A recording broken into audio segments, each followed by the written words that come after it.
Pathward had acquired both the Refund Advantage program as well as the EPS program. So basically, what that did is it combined those two forces and allowed us to offer a lot of different solutions, not just to independents, but also to service bureaus. So there's a lot that we can talk about. I'm so excited about this topic of service bureaus. There's a lot of you that have been here for a long time that know a lot more. But I just want to kind of get started into the intro. My name is Deborah Kennemer. I am Director of Business Development here at Pathward. I've been in the industry about 15 years. I formerly worked in the software space and then later as a reseller myself. And of course, joining me today is the very own Maritza Torres. Maritza, would you like to introduce yourself? Awesome. Yes. Thank you so much. Negozee, we appreciate this opportunity. As mentioned, my name is Maritza Torres. I'm one of the business development specialists here at Pathward. We have some awesome programs and services to have available for everyone here. This is a time to grow and to teach, and we're super excited to be here to share what Pathward has to share with you today. So, yeah. Great, thanks, Maritza. Do you see my So, screen? Are we good? as part of that program, the thing about Pathward, the thing that we offer also is all of our programs, whether it be through the refund transfer, which basically the refund transfer is a way for the tax office to be able to collect their tax prep fees directly from the refund. But we provide solutions that not only give options to the tax office whenever they're trying to attract new customers, but also will give options to those taxpayers, whether it's in disbursement, whether it's maybe an advance of the refund early in the season. So, as a service bureau, those are going to be programs that you're looking at. I think in the industry, a lot of us do a lot of the same thing, but none of us want to feel like we are the same in some ways. We should all have our core competencies and things that we are the best in service at. So with our programs, the fact that we're offering solutions all in-house, providing that service bureau programs, one, stable pricing. We've not had any increase in our pricing in probably close to 7 years now. So that's been a big benefit. But we also offer additional payment options for that tax office to be able to collect their tax prep fees, but also other programs to help that taxpayer be able to get an advance of the refund. Maritza, I know that you have a lot of customers that also take advantage of the taxpayer advance program. Why would you think something like that would be a benefit to a service bureau? Let's say if I'm brand new to the industry and I want to know, hey, Jackson Hewitt down the street gets to offer something like this. Can I take that too? Absolutely. I feel that, we as a platform are able to give an office just starting out the opportunity to grow, especially if it's the first time. We're literally like the only bank out here that allows an office for the first time to offer taxpayer advances. This is a great marketing strategy for a lot of offices, especially wanting to have something available to the community. It's an opportunity to certainly compete with those bigger platforms out there that just may be having these advances early on. That's marketing left and right. If someone actually happens to walk into your office and you're a brand new tax professional that's offering these type of services to your clients, it will allow you to compete and not having to close the door to that particular taxpayer or taxpayers to go down the block and having them, giving them that opportunity to get that new clientele from you. So you not only will you be able to compete, you will be able to provide these advances to these taxpayers that are in need to be available to serve your community. Why not? This is a perfect opportunity, especially if we allow you to offer it to your clients for the first time. So whether it's your first time working with us, first time actually offering bank products, refund transfers to your clients, first time wanting to offer taxpayer advances, it will allow you to certainly grow, compete, and have that residual income additional to serve those type of clientele that you may want to help serve in your community. So we're definitely here to help and support you in this venture. That's great, Maritza. The one thing too, as a former service bureau, when you think about there's a lot of times that we have to, you speaking of the service bureau, you have to take those calls from your clients. And I'm sure that a lot of you, if you've ever had a bad tax season, most of us don't want to have to stay on the phone with those things. So it's going to be important to find those relationships in the industry that provide those stable programs that allow you to keep moving. Or maybe if you're trying to resell your software out there, you want to be focused on that as opposed to a constant supporter, maybe having to do the bank's job, right? So being able to find solutions that are dependable, things that will reduce your time as well are going to be huge, especially if you are an existing service bureau and you're looking to grow. You're not looking to grow so you can take more calls. You're looking to grow so that things will be seamless and you'll be able to bring in either more offices or maybe at the end of the day, more bank products. But I do think for a brand new service bureau, being able to find that support, whether through the bank, your tax software provider, all of those things combined is an investment of your time to be able to research those. So, Maritza, would you mind going on to the next one, please? Great. So what we did here, obviously EPS and Refund Advantage combined, the fact that we offer so many different programs could make up literally over 50% of the options in the market, right? So let's say whether you're an independent or you're a service bureau, your main concern may be, look, you know what, I'm really trying to help that tax office reduce the fees to the taxpayer. Then we've got a low cost refund transfer option. Now, remember, there's no cost for the tax office to offer the refund transfer, but think of it in terms, hey, there's another way for me to be able to collect those fees, whether it be service bureau fees or if it's through tax prep. If you're an office that does a lot of in-season taxpayer advances, most banks, if not all banks, I'm sure they do, they charge an in-season marketing fee, ERO marketing fee, and that's basically the cost of doing business for that tax office whenever there's an approved loan. We've got a program that if you have an office and you're selling to someone that does a lot of those, that might be the best program for them where they're not paying a marketing fee during the season. So that's better than an incentive in some cases, but a lot of times you just have to do the math. We're happy to help you with that. And of course, we've got a couple of different programs, right, Maritza, on the rebate programs. And what is Right. special about the rebate programs? What are something that you feel like is kind of unique about that? So what makes it unique is that it doesn't matter what program you choose. There's always going to be some type of a revenue kickback for you. For example, we certainly have the low cost. We have the programs that allows marketing fees to certainly be waived to an office, especially starting out. We have an awesome incentive program. It doesn't matter the program that you choose. The incentive will certainly be available to you as an increase incentive to you throughout the season or mid-size of the season. But again,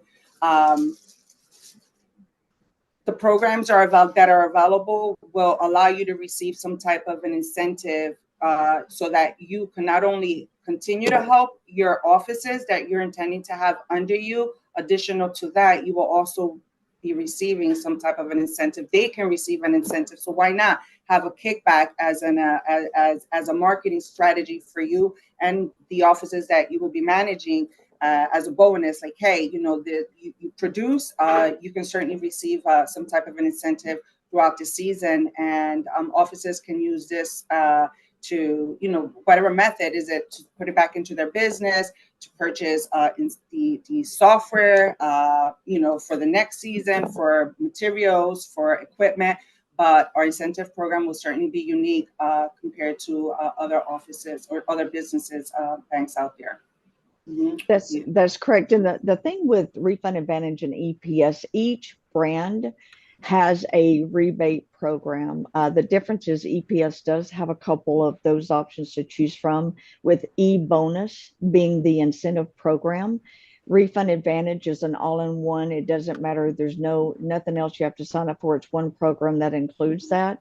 The great thing about the program too, in some cases, you may work with a bank that you didn't know that you could earn incentives. With us, there's nothing to do.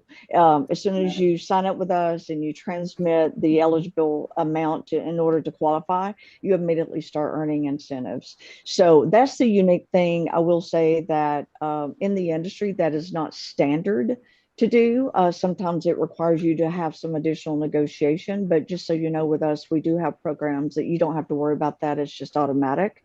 And at the end of the day, we're talking about collecting money, right? Whether you're a service bureau and maybe you're wanting to collect on whether it's unpaid service bureau fees, right? Or maybe you want to invoice an office because you're getting them started. They're not paying you out of pocket for the software. So maybe you want to collect a portion of that payment back through whatever funding they have. We have options for invoicing.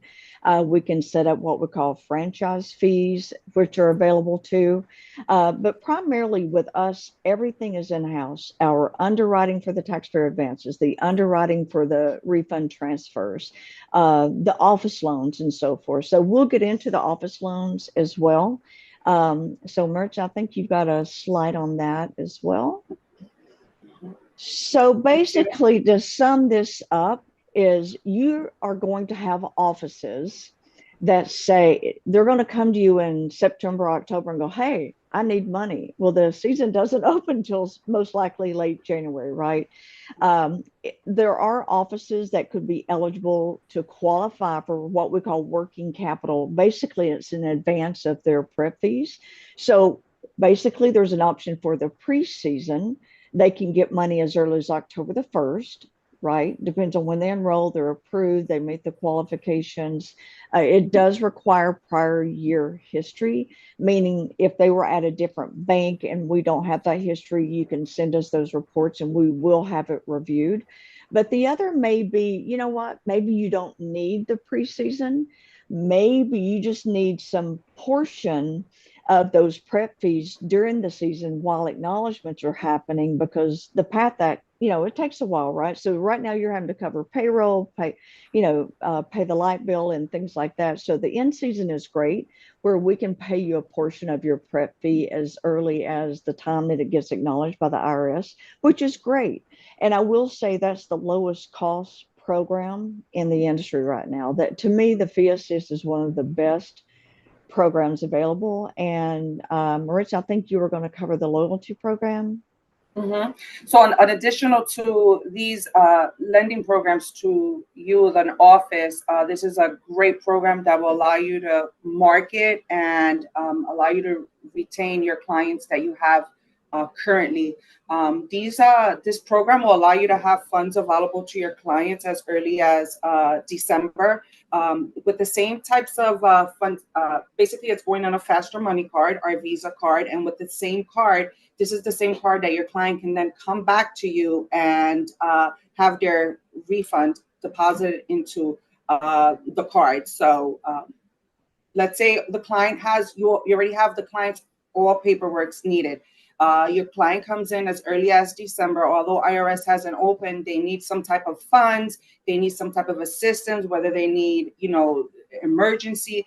It will allow you to help your clientele, your loyal clients, to lend them up to $500 on the same card. The client doesn't have to come back. It will allow you not to kind of decrease the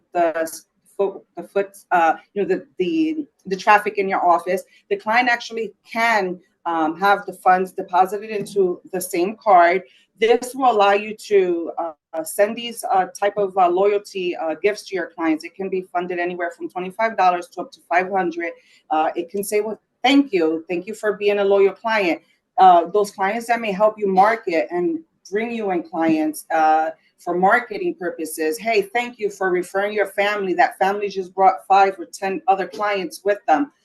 You can give them whatever you choose.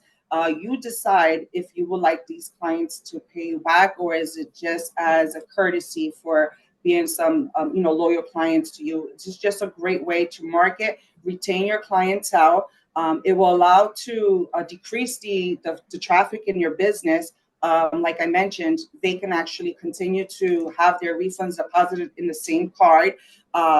They can also actually use the same cards as a Visa, like a credit card, debit. They can have their payroll checks deposited into all year round. We have seamless ATM available for them with an app that they can actually download.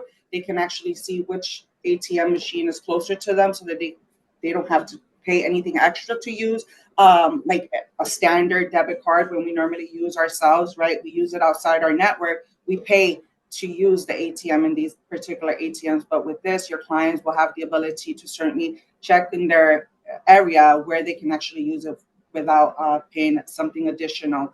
And again, as always, it can be used like a credit card anywhere where Visa is being used nationwide. As we know, Visa is probably usually accepted everywhere. It's a great program to certainly incentivize yourself, ¿Cómo se even crece your tu negocio employees. de taxi? Mhm. But yeah, was that a question? Una pregunta. Yeah, I don't think so. I think they Okay. just forgot to mute. Yeah. Okay. Well, yes. Yeah. So these are generally the programs available to you as a service bureau that you can actually have available to those offices that will be under you. It's a great way to market and just have additional services to them. Yeah, and really when we look at this, Pathward loans more money to more offices than anybody in the industry. I mean, it's at a lower cost as well. So, I mean, there's a lot going on. So, as a service bureau, I know that Tony mentioned best practices. We could have really a totally separate webinar about that as well, even in more depth. But I will tell you, for me, as a former service bureau, is looking at, setting these offices up for success, right? So if you're bringing someone brand new in, say a pigeon holder, they're getting their EFIN, some of the things that's going to matter to them will be those taxpayer advance loans. Boom, you got it, right? So that's easy. You can go ahead. That's an easy sell for you. You're able to bring them in. If you're an office, let's say you're selling to someone that is a seasoned officer, maybe they've been in the industry, and maybe you're used to these sub offices coming to you for working capital. You don't have to do that. As long as they have the funding that they need and hit the minimal requirements, then the bank can actually loan them those funds. And then, of course, the repayment just comes whenever funding comes back. So it's a great solution so that you guys don't have to worry about the heavy lifting on the back end. We can do all of that for you guys. And really, hopefully, it'll help you bring on more business. And one of the ways that we do that, Rich, if you'll move over to the next one, is attracting more business. So we've talked about ways that we are helping you grow your business, increase your revenue. We've talked about reducing time, whether it's by offering the card disbursements, people not having to come back. Online portal, that's a whole nother webinar probably. But then when you think about attracting business, will be our taxpayer advance programs. Maritza is going to get into it, but I will say as an overview, when it comes to our programs on the no cost to the consumer, that was a huge population of the selections made this year. Probably in the last couple of years. I think if you've been around for a long time, you remember the days when everybody's like, oh, I want as much as I can. I want to go buy a boat, or I want to go on a cruise overseas. But now a lot of people just need money to get by. So a lot of what matters to them is the free to consumer loan. And so we do have options, the option of a no cost to the consumer as well, an option where the office doesn't even have a marketing fee.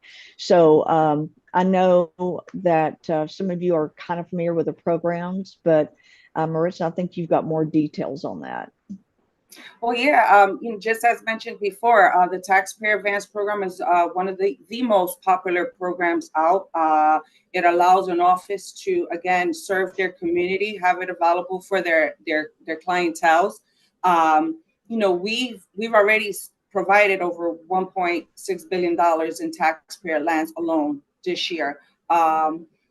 Like mentioned, it allows you to be competitive. There's no reason for, it's a great marketing strategy, especially for you as a service bureau wanting to offer this to your clients. there's no reason for an office to say, sorry, we don't have that type of service for you, so that they can go down the block.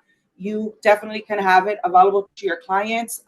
We have awesome high approval rates. The most popular one, as Deborah mentioned, is the no cost advance. So not only for just that low cost RT fee that your client can pay for this type of service, they can actually leave your office with an advance for up to $1,000 for no additional cost. And of course, for those that need higher amounts, is definitely available. This year, we have up to 7,000 available to the taxpayer, to those who qualify with a low 36 percent APR, which we can get into details later on if that's something that we need to. We're more than welcome to be available for anyone that needs us to speak to them.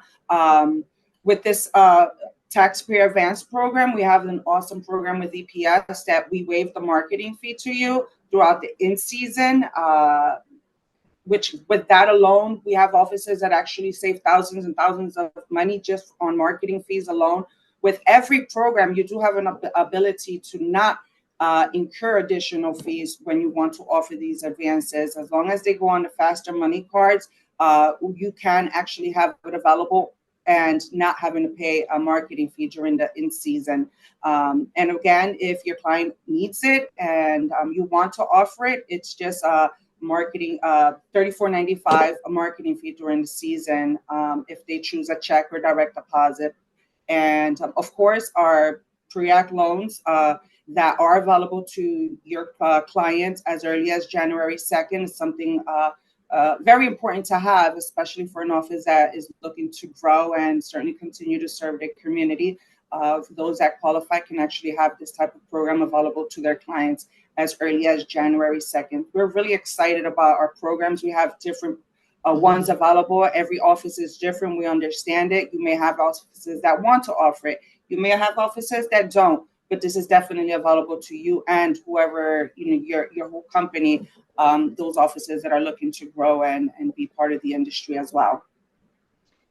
Great. So what we're going to do for the sake of time, I know we've got a few more minutes, so I'm going to go through the next two slides pretty quickly. Really what we are going to talk about just touch on will be another way for that tax office to be able to collect a lot of their unpaid fees, the tax rep fees. We do have a unfunded tax prep program available under both EPS and Refund Advantage. We've actually had it out for 2 years. I've never been one to really promote a lot because obviously we want to see bank products, but I will say that there are a lot of offices that had a lot of outstanding receivables on folks that were direct deposit customers that they were looking for a way to be able to collect. I will say that the fee that we collect from the prep, anything that we collect is only the 15%. I think in most cases it's much higher than that with some of the other competitors, but it is a great program. It may be something you want to offer or have your offices offer, but most people that we've had that have used this program really like it. So again, this is just another payment method on you to be able to get paid. And then Maritza, if we'll move over into the merchant services, we're always talking about doing bank products, things like that. And maybe some of the people pay you up front, but we actually have an in-house merchant solution that we offer credit card, debit card, and ACH processing. So as a service bureau, if I'm looking to do or get residual income or have maybe a referral program, we can work with you to do that. So basically, there would be an opportunity for you as a service bureau to be able to make money based off the transactions under you. We do have some groups that do take advantage of that. If you don't want to do that, you don't have to. Your offices could sign up with us directly. But it's a great way as a service bureau, even if we host something with you, to kind of bring it all together for you so that your customer looks at you as a one-stop shop. But the rates start at 1.74. We can do a free statement analysis with those offices. So if they're using Square or something like that and want to see how we compare, we'll do a free analysis for them. But this is a great revenue stream for that service bureau and or office, and it's not used just for tax season. So if you're doing taxes now and you have business customers, you could sign them up as well and make some additional income. So I just want to make sure you guys are aware of that we're going to have some contact info on the next page. But at the end of the day, as a service bureau, everybody's got unique needs, whether you're going after seasoned preparers or new preparers. It's very scalable. We have solutions to be able to fit those needs, and we've got the experience on our team to have those consulted type conversations. So here's some information on how to reach us. And most of you know Maritza, I know directly. But however you can reach us. And Maritza, we have some webinars that come up, I believe. Absolutely. Every month, we actually have webinars available to our partners. It's a great way to learn more about who we are, learn our faces.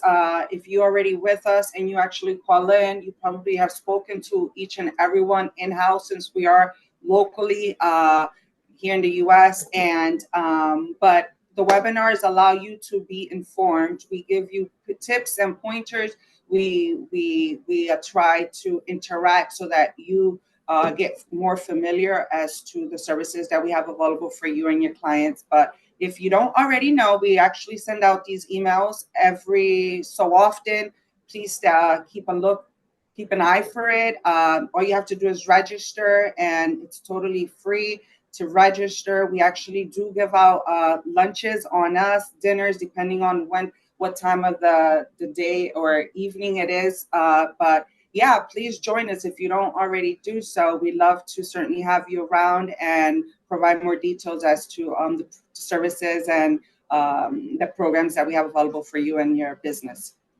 Definitely. That's And our we hope to contact see info. everybody at some of the shows as well. So hopefully we'll see you guys. We will be attending the IRS shows and NATP. So if you happen to be there, make sure you stop by the booth. The next one, yes, absolutely. Great. Well, thank you so Thank you much. guys.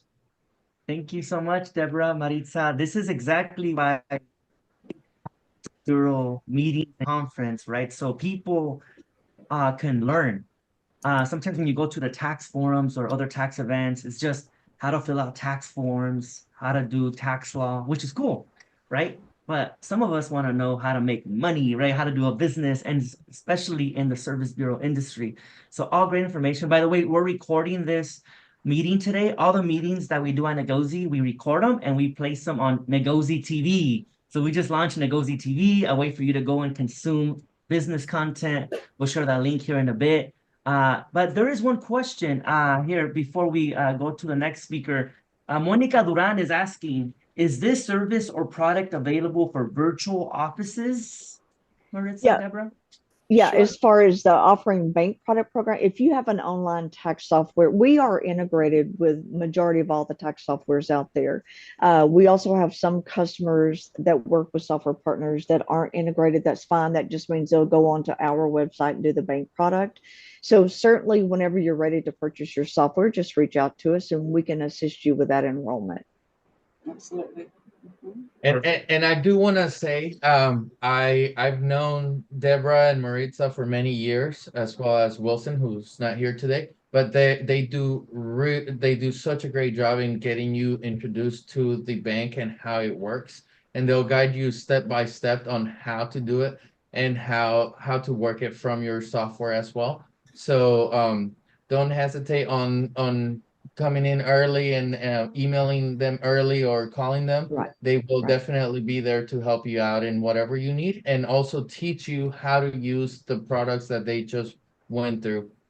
They do a really, really well job on that. So thank you, Deborah. Thank you, Maritza, Great. for being here. Thank you. Thank you. Thank you, guys. Yeah, and please keep putting questions in the chat. We'll answer them. For those of you that have just joined us, today's meeting is our one of many meetings that we have for the National Service Bureau Conference. So today's a virtual meeting. The next meeting will be in person in Orlando, July 31st at the Tax Forum.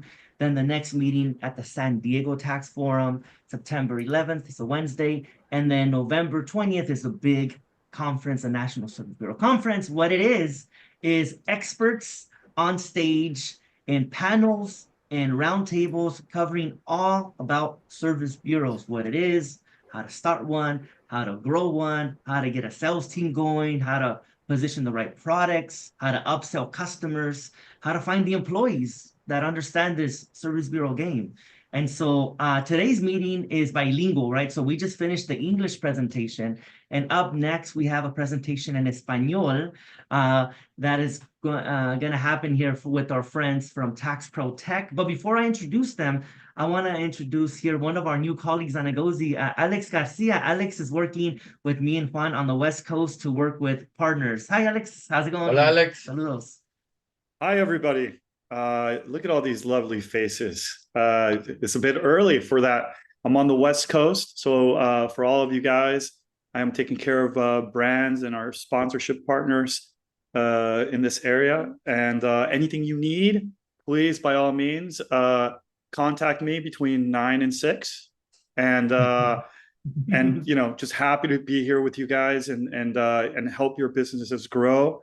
And you know, I love seeing all these people that are such curious minds and professionals trying to grow their business. And so we're here for all that. Hit us up whenever you need, and happy to hear you guys speak and share your expertise. Thank you. Thank you, Alex. And for those of you that have been following our growth at negozee, we're growing, right? We have more team members. We're going to different cities. We're going to be in Atlanta in August. So we're really building this national business professional organization and network. And some people call it a business club. And we have a lot of tax professionals in it, but we're also getting insurance professionals in real estate. So if you have any friends who do business, tell them to roll through and join negozee, because we're all here working together. Pero with that said, déjale paso la voz a mi colega Antonio Quintero para presentar a nuestro siguiente presentador, que es un gran colega, gran partner de nosotros también, Tax Pro Tech. Antonio, te paso la voz. Muchas gracias, Tony. Muchas gracias a todos. Y sí, seguimos con uno de nuestros brand partners que está con nosotros desde el año pasado, expertos en tecnología, expertos en desarrollar tecnología. Le han dado un gran soporte y apoyo a todos nuestros miembros. Y bueno, quiero dar la bienvenida a Tax Protect Service, a nuestro amigo José Lara, a México Ángeles está por aquí, también Laura, un saludo. Y bueno, José, adelante, ¿cómo estás? Saludos, bienvenido. Saludos, saludos. Muy buenas tardes a todos, al menos aquí en hora del este. Para aquellos que todavía están en otros horarios, buenos días todavía. Mi nombre es José Lara, me considero un entusiasta de la tecnología y estoy aquí hoy aprovechando esta invitación que nos han hecho nuestros amigos de negozee para hablar sobre o aportar un poquito, un granito de arena para hablar sobre la ciberseguridad y más bien la importancia y algunos tips básicos de ciberseguridad para nuestro service builder. Entonces, voy a pedir un segundo para compartir mi pantalla.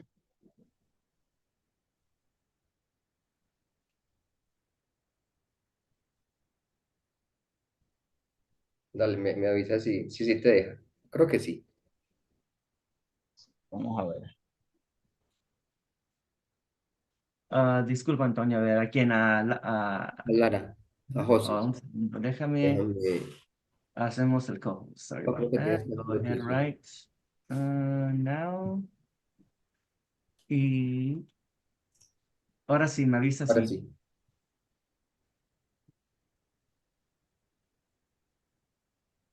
Perfecto. ¿Estoy compartiendo la pantalla? Todavía no se ve, Vamos a ver. que ya te debe salir la opción abajo. Ahora sí está entrando. Adelante. Gracias, José. Ok, bueno. Aquí tenemos unas recomendaciones básicas de ciberseguridad para las firmas de impuestos. Como le comenté, mi nombre es José Lara. Tengo trabajando en seguridad de información ya casi por 15 años. He estado involucrado principalmente en la parte de gestión de riesgo y diseño e implementación de planes de seguridad de información. Al menos aquí en República Dominicana, de donde soy nativo, trabajo para la parte de lo que es el Ministerio de Defensa de República Dominicana y también trabajo como consultor independiente para la parte de los bancos, las instituciones financieras. Entonces, lo primero que me gustaría compartir con ustedes la importancia de la ciberseguridad en las oficinas de preparación de impuestos. ¿Por qué tenemos que tener esto en mente? Las oficinas de preparación de impuestos son custodios de mucha información clave de sus clientes. Prácticamente para usted trabajar como service bureau de una oficina, usted tiene información, casi toda la información necesaria para suplantar la identidad del dueño de la oficina.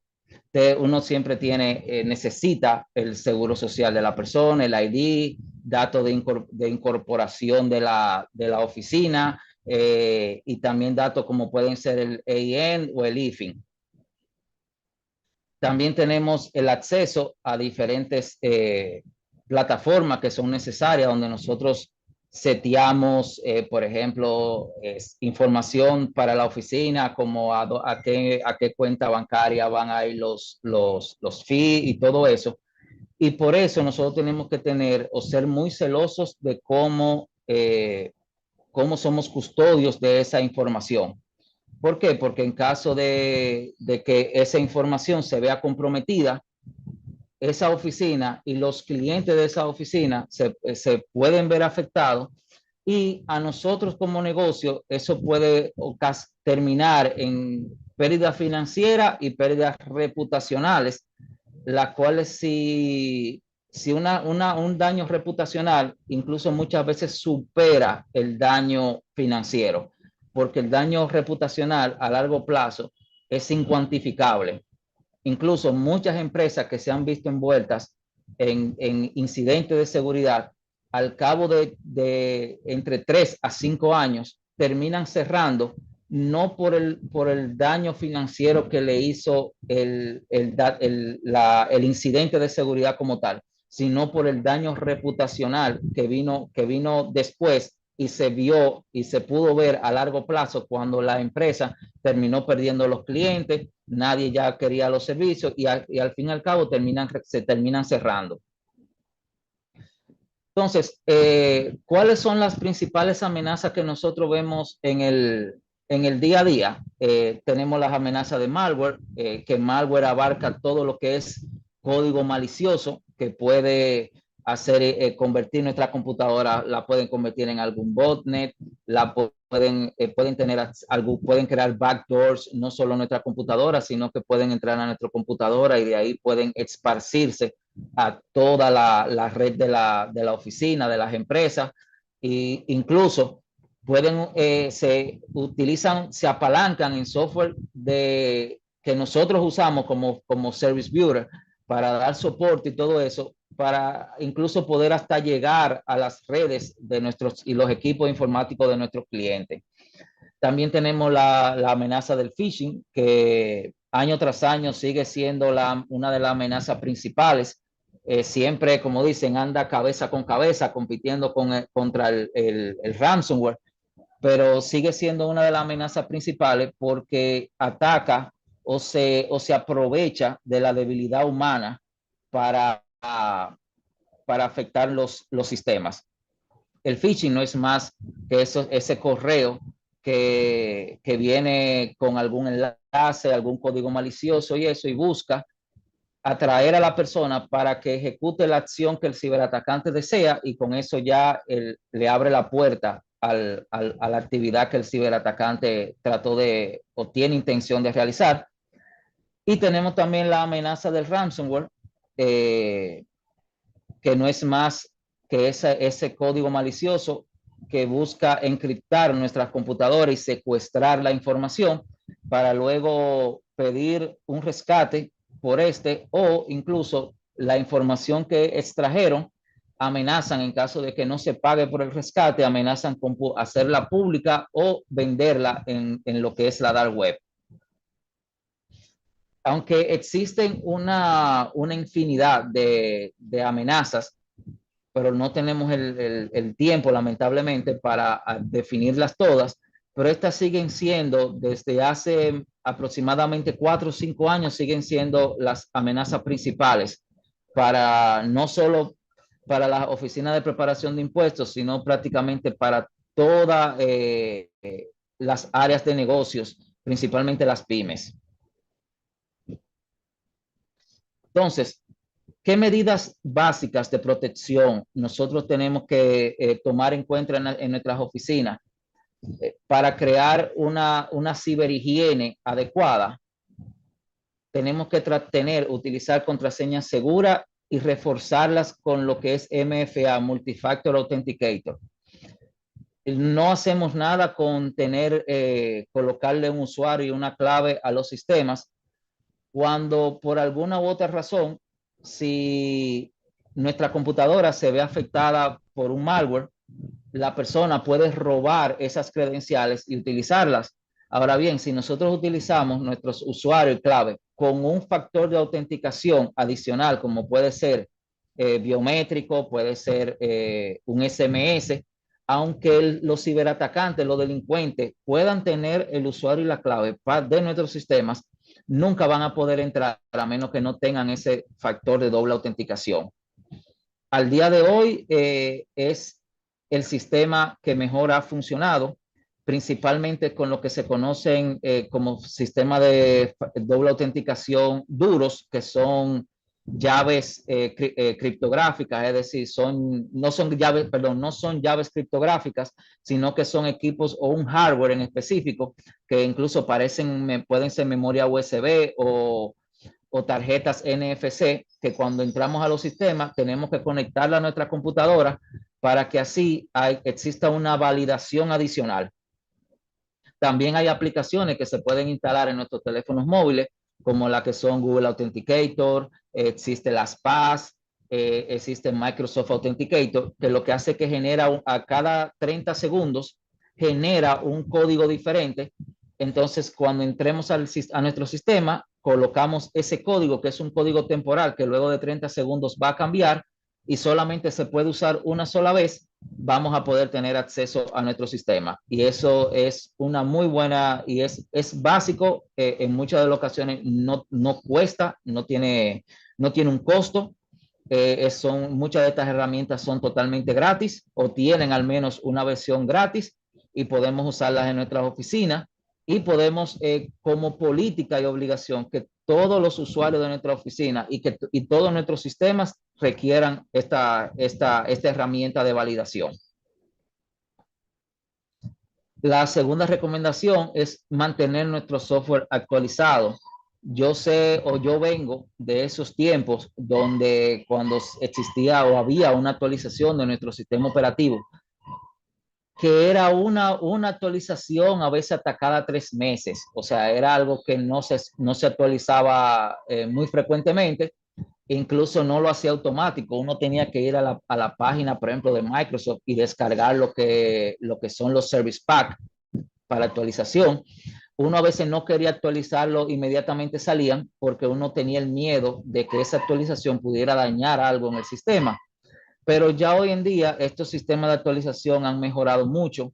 Se hacen prácticamente automáticos. No hay que descargar uno manualmente nada, todo se hace automático. Y debido a que la tecnología está tan acelerada que hoy sale una actualización para corregir una debilidad en el sistema, y yo he visto casos que en menos de 24 horas ya hay lo que se llaman campañas o grupos de ciberdelincuentes que están explotando o están aprovechándose de esa vulnerabilidad para entrar a los sistemas en menos de 24 horas. Entonces es muy importante que nosotros mantengamos nuestro sistema operativo actualizado todo el tiempo, tanto el sistema operativo como las aplicaciones que usamos, y si es preferible y si los sistemas lo permiten, ponerlo a que lo hagan automático. Y ya hoy en día muchas aplicaciones y sistemas operativos lanzan actualizaciones semanales, por lo cual es muy importante mantener nuestros sistemas operativos y aplicaciones actualizados. Un ejemplo de ello es que muchos de los software de preparación de taxes, cuando hay una actualización nueva, ni siquiera te permite usar el software hasta que tú no actualices el sistema. Eso es tomando en cuenta la importancia de estas actualizaciones, y más cuando son de seguridad. La otra recomendación es utilizar un software de seguridad gestionado. Hoy en día nosotros todos prácticamente es una regla individual de cada quien.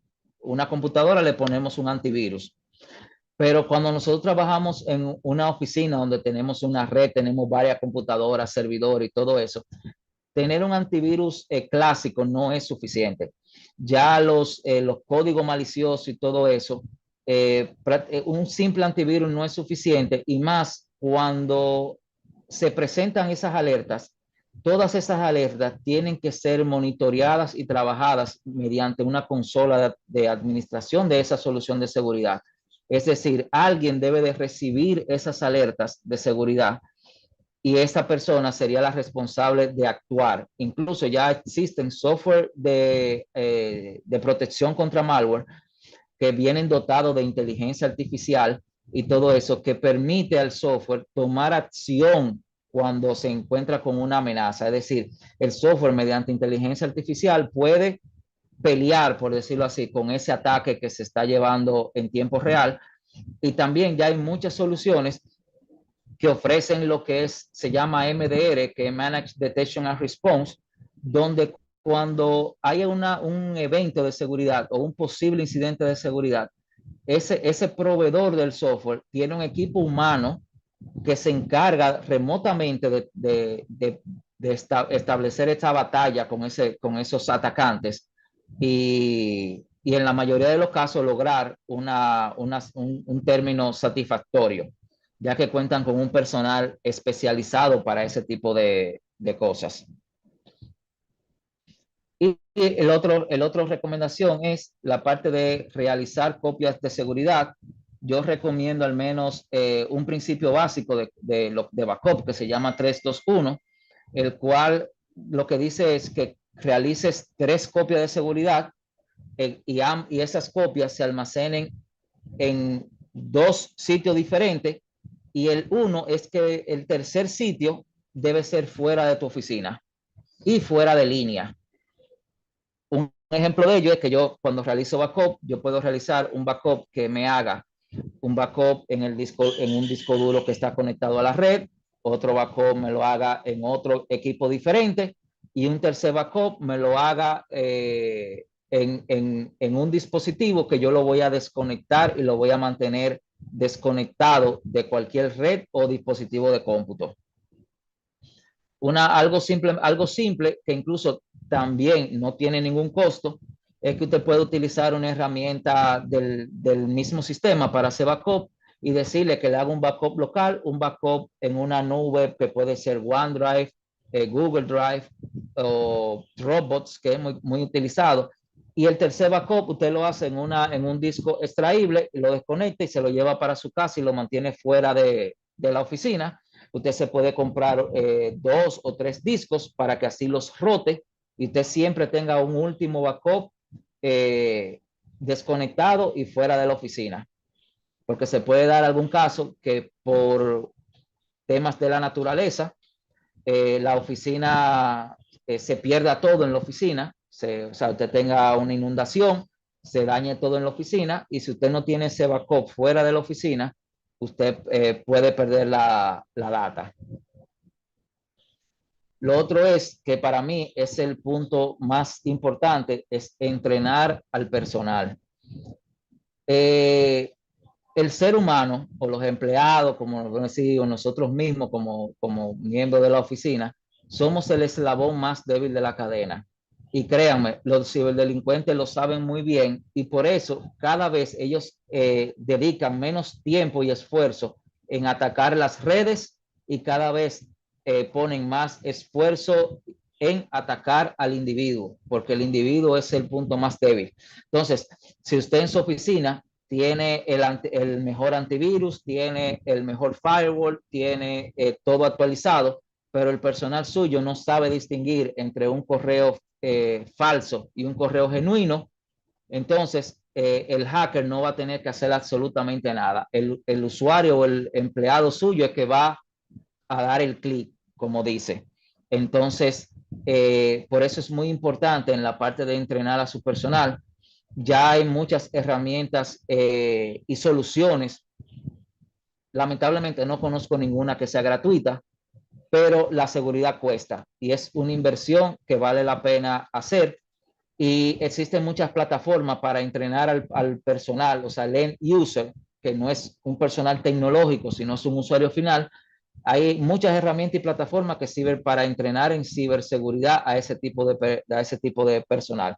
Se enfocan en las herramientas de ofimática del día a día. Nada muy avanzado ni muy técnico, sino seguridad en el uso del correo electrónico, seguridad en el uso de los navegadores, en las aplicaciones y todo eso. Y por último, tenga un plan de respuesta. Algo que a mí siempre me gusta decir, porque la verdad hay que decirla, es que no importa todo lo que usted invierta en protegerse, los incidentes van a pasar. Y la diferencia va a estar en si usted está preparado para reaccionar luego del incidente o no. Entonces, siempre es bueno tener un plan de respuesta a incidentes. Es decir, si algo pasa, si un riesgo se materializa, si yo soy atacado por un ransomware y me encriptan todo, si la oficina se inunda, si el edificio donde yo tengo mi oficina por X tema, los bomberos la cierran, ¿cuál es el plan que yo tengo para retomar la operación de mi negocio y no verme afectado y por lo menos llevar mi negocio a un punto operativo en el cual yo pueda subsistir en lo que yo vuelvo y logro mi nivel de operación normal?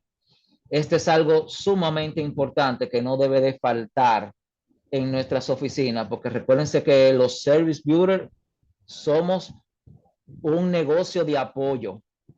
Y si esos clientes no, cuando necesiten el apoyo, no lo encuentran, ya nosotros en ese mismo momento perdimos o perdemos la razón de existir.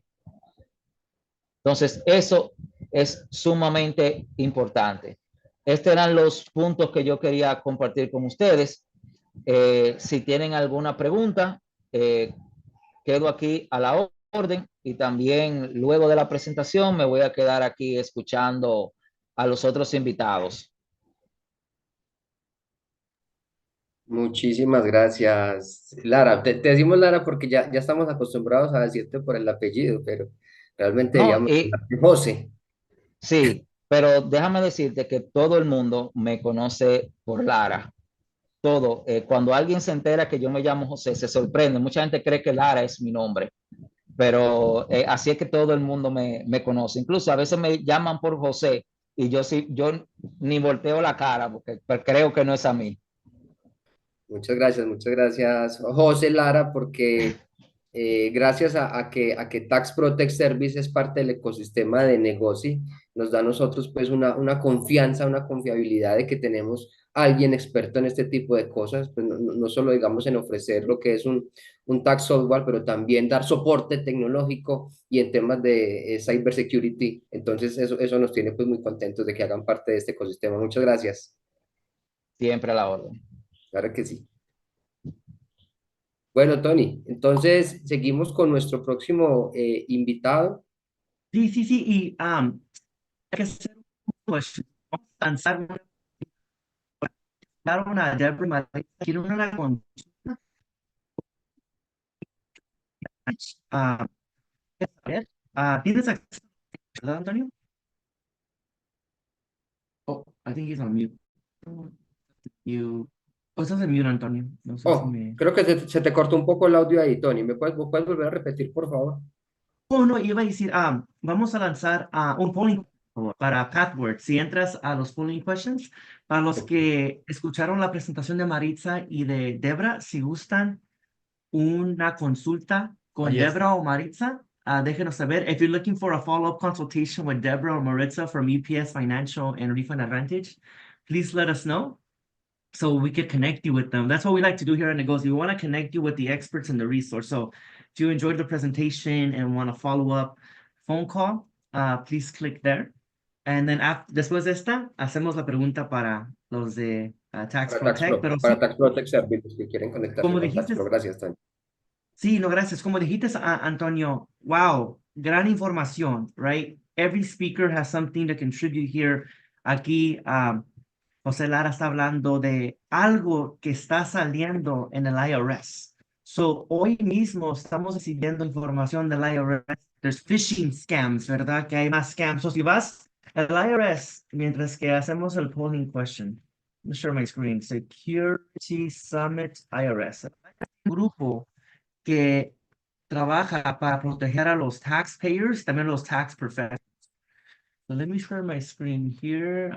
Tengo Sí, muchos screens. Creo que sí, es esta. fíjate qué interesante, Tony, tú que mencionaste eso. Eh, en esta misma semana se estaba dando el caso de que habían cibercriminales que estaban enviando correos haciéndose pasar por el IRS, indicando que si usted había estado en una zona donde algún tema natural, como fue en el área de Houston y eso, y usted se fue afectado, ellos lo estaban invitando a entrar a un enlace para llenar unos formularios, supuestamente para recibir unas ayudas. Y eso eran unos links fraudulentos y lo que estaban era justamente capturando la información como el Social Security y ese tipo de datos. Y le estaban pidiendo incluso el usuario y la clave para entrar a la cuenta del IRS de la persona. Y aquí eso es tan importante. Y ahorita estás hablando de esos temas. Por eso aquí en Negozis tenemos los temas calientes. Es like breaking news, right? Porque es exactamente lo que está pasando a Lara, porque la Sí. gente le recibe llamadas y recibe diferentes emails sobre eso. So, ojo, mi gente, Sí, ¿verdad? sí, Correcto. siempre, y yo siempre le digo a los preparadores principalmente, uno les dice, miren, siempre informen a sus clientes que el IRS nunca le va a mandar ni los va a llamar para pedirle información. Como digo yo, ellos no lo van a llamar para pedirle información que ellos ya saben. Es decir, díganle a su cliente que si reciben un correo o información o una llamada supuestamente del IRS, simplemente le digan, le pongan una excusa y que ellos van a llamar hacia atrás y llamen al número oficial del IRS. Perfecto. Muchas gracias por esa info. Y si gustas ya, Antonio, podemos poner el polling question para, ya, si quiere una consulta con señor Lara y su equipo de Tax Protect Services, déjenos saber aquí, por favor, para darle la conexión. Una vez más, aquí en negozee queremos que tengan los recursos para ser exitosos. Ahorita nos estamos alistando para nuestro próximo speaker. Aquí tenemos a Frankie Quintero de Tax Protect, de Taxdome. Pero para que mientras que terminamos el polling question, aquí nomás la agenda de hoy, una vez, let's look at today's agenda. So ya estamos entrados en dos. We finished two topics. We like doing these quick topics, 20 minutes. Son charlas y enseguida sigue, aquí mientras que se alista eso, el tema de tax automation and workflow. And then after that, we have, let me show the screen again, community tax, going over tax resolution. So, en unos minutos. Bueno, aquí estamos en vivo. Perfecto, Frankie, ¿listo? Sí, claro que sí. Hello everyone. I'm Frankie from Taxdome o Francisco para los que hablamos español. Frankie es mi nombre artístico. Pero antes que nada, pues que estoy muy emocionado de estar aquí con ustedes el día de hoy presentando a nombre de Taxdome. Quiero comenzar por extender mi más sincero agradecimiento a los organizadores de este foro, a los organizadores. Antonio, muchísimas gracias por permitirnos ser parte de este foro. También pues quiero agradecer a todas las personas que están aquí. Realmente, pues para nosotros es un placer poder estar acompañándolos, intercambiando conocimiento y pues crecimiento profesional, más que nada.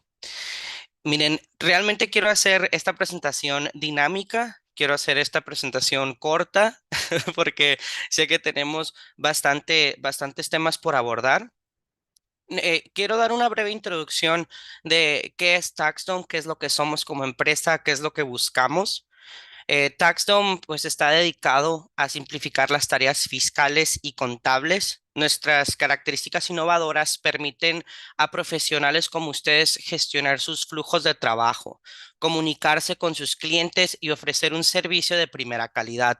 Nosotros nos enfocamos en aumentar la productividad y mejorar la experiencia de sus clientes. Con esto nosotros esperamos fomentar el crecimiento de sus empresas, ya que si sus clientes están teniendo una buena experiencia con la plataforma que ustedes están usando, eso hará crecer a su negocio. Entonces nosotros buscamos tanto como simplificar y hacer que su firma sea más eficiente, pero también queremos que ustedes tengan crecimiento con nuestro software. Ahora, Taxdom, como sí, cómo contribuye a sus empresas, muy probablemente se estén preguntando, pues nosotros podemos elevar la eficiencia de su firma. Considere pues las tareas que consumen mucho tiempo, por ejemplo, la carga de documentos, ¿no? Cuánto valioso tiempo invertimos en recolectar estos documentos, en recolectar firmas, no firmas electrónicas. Todo esto, pues conlleva a muchísimo inversión de tiempo de nuestra parte. Ahora, nosotros contribuimos con un client portal. Lo que a nosotros nos diferencia de los demás, de los otros project management softwares que hay en el mercado, es que nosotros ofrecemos un mobile app para sus clientes. Y es justamente lo que les voy a enseñar el día de hoy. Les voy a enseñar cómo funciona nuestro mobile app. No me deja compartir aquí la pantalla, Tony, Juan, Sí, nada más. ahí ya se Ok, estaba viendo. muy bien. Gracias, Frankie. Y nomás, nomás to catch you up. Ujú. Esta plática es de tecnología. Technology, right? So Sí, we talked about ujú. sales, cybersecurity, and now technology. Gracias. Claro que sí, y en base a esto, pues nosotros queremos obviamente enfocarnos en cómo nosotros podemos contribuir a sus empresas con nuestro software, cómo podemos tener algún avance tecnológico, cómo podemos avanzar, porque todo se trata de avanzar, ¿correcto? Entonces, es por eso que les quería mostrar nuestro mobile app, que esta es la experiencia que tienen sus clientes al momento de utilizar nuestra plataforma. TaxDome funciona como un client portal, también como otras muchas cosas, pero yo quiero mostrarles la experiencia que sus clientes tienen. Ahora, al momento de que utilizan nuestro client portal, em, ellos van a tener la oportunidad de comunicarse con ustedes, pero no solamente eso. Nuestro client portal les permite poder subir documentos a su portal. Tenemos un built-in scanner también y también tenemos integraciones con su calendario para que ellos puedan hacer book appointments directamente desde su mobile app. Ahora, muchos de estas tasks a nuestros clientes pues les toman muchísimo tiempo y eso retrasan muchísimo el estatus de nuestros trabajos también. Entonces, nuestra aplicación les permite pagar directamente sus facturas a través de nuestra aplicación. No solamente eso, sus clientes también pueden firmar documentos directamente desde nuestra aplicación. Como puede ver, aquí estamos haciendo la firma y es tan simple como eso, firmar los documentos. Y ya con eso, el cliente acaba de firmar su 8879. Ahora, nosotros tenemos la habilidad también eh, para hacer lock invoices a documentos. Es decir, que el cliente no pueda acceder al documento sin antes pagarlo. Entonces, para poder acceder al documento, primero le va a solicitar que pague una factura. Eso también a nosotros nos ayuda muchísimo a reducir tiempo, a elevar nuestras tecnologías y en sí, pues a que el cliente tenga una mejor experiencia.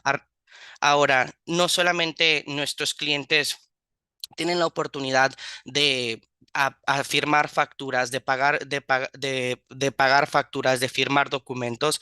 Nuestros clientes también pueden firmar organizers a través de nuestra aplicación. Nuestros organizers o formularios utilizan Smart Logic para que nuestros clientes no puedan someter estos organizadores sin antes contestar todas las preguntas que nosotros requerimos como obligatorias. Es decir, nosotros podemos solicitar que ciertas preguntas sean obligatorias y así el cliente no va a poder contestar, no va a poder entregar este formulario. Entonces eso también elimina el proceso de follow-up, ya que nosotros no vamos a tenerle que decir, oye, ¿me puedes firmar esto? Te faltó esta pregunta, te faltó el otro. Todo esto, el sistema se encarga de hacer esto por nosotros. También los clientes pueden firmar engagement letters directamente desde nuestra aplicación y pagarlas también, que es la mejor parte. Ahora, dentro de nuestra aplicación, nosotros también funcionamos como un document management software. Entonces, sus clientes van a tener acceso a todos sus documentos dentro de esta aplicación y dentro de nuestro portal. Nosotros ofrecemos almacenamiento ilimitado. Entonces, el almacenamiento que ustedes conllevan aquí de los documentos de sus clientes no va a tener límite jamás. Y así que ellos pueden tener todos sus documentos históricos dentro de su portal, lo cual también hace que nosotros seamos más eficientes porque ya no tienen que solicitar un documento, oye, ¿me puedes mandar esto del 2018? Ellos van a tener acceso a todo dentro desde su portal. Entonces, como pueden ver, pues nuestra plataforma es muy user friendly y ellos pueden desde firmar hasta pagar, acceder a sus documentos, hasta responder cuestionarios dentro de nuestro client portal. Y el client portal es 100% brandable para sus firmas. Si bien algo más que quisiera hacer showcase para ustedes, quisiera hacer showcase cuál es lo que es nuestra especialidad, ¿ok? Aquí, aquí sí pueden ver mi pantalla, que estoy presumiendo un poquito, pero nosotros acabamos de ganar el award del CPA Practice Advisor para Firm Workflow Solutions. Entonces, así que nuestra especialidad en sí vienen siendo workflows. Workflows dentro de TaxDome, ¿cómo funcionan? Muy fácil. Les voy a mostrar aquí mi pantalla. Esta es la hermosa plataforma que viene siendo TaxDome. Y dentro de nuestra plataforma nosotros tenemos algo que se llama pipelines. ¿Ok? ¿Qué es un pipeline? Un pipeline es una palabra bonita para un servicio dentro de su firma. Y este servicio puede ser cualquier cosa que ustedes ofrezcan. En sí solamente viene siendo el journey o en sí todo el camino que su cliente toma desde que se inscribe en un servicio para su firma, desde la A la Z y todos los pasos que conllevan este servicio. Algo que es muy importante mencionar es que nosotros nunca vamos a esperar que ustedes se adapten a nosotros. Nosotros vamos a adaptarnos a ustedes. Nosotros queremos que ustedes estén contentos y en sí que todos sus servicios se mantengan iguales, simplemente que sus servicios sean más eficientes. Y nosotros logramos esa eficiencia eliminando todos los manual tasks que nosotros tenemos del día a día, como mandar correos, mandar engagement letters, proposals, invoices. Nuestro sistema tiene la habilidad para hacer esto automáticamente para ustedes. Ahora, si entramos dentro de este servicio que yo ofrezco dentro de mi firma falsa, podemos ver que hay diferentes stages o pasos dentro de este servicio. Ahora, como les comentaba, el servicio es totalmente adaptable a sus servicios. Estos simplemente son los pasos para mis servicios. Esto que vemos aquí son clientes. Si bien estos clientes están en diferentes tramos de mi servicio. Esto quiere decir que los clientes han entregado o hecho diferentes cosas que yo le he pedido y así es como ellos navegan dentro de este pipeline o de este servicio. Ahora, si ven este truenito aquí, este trueno se llama automatizaciones dentro de Taxstone. Y estos son comandos que nosotros le pedimos al sistema que haga automáticamente. Si pueden ver, dentro del primer paso para mi servicio es un Tax Return Engagement Letter. ¿Ok?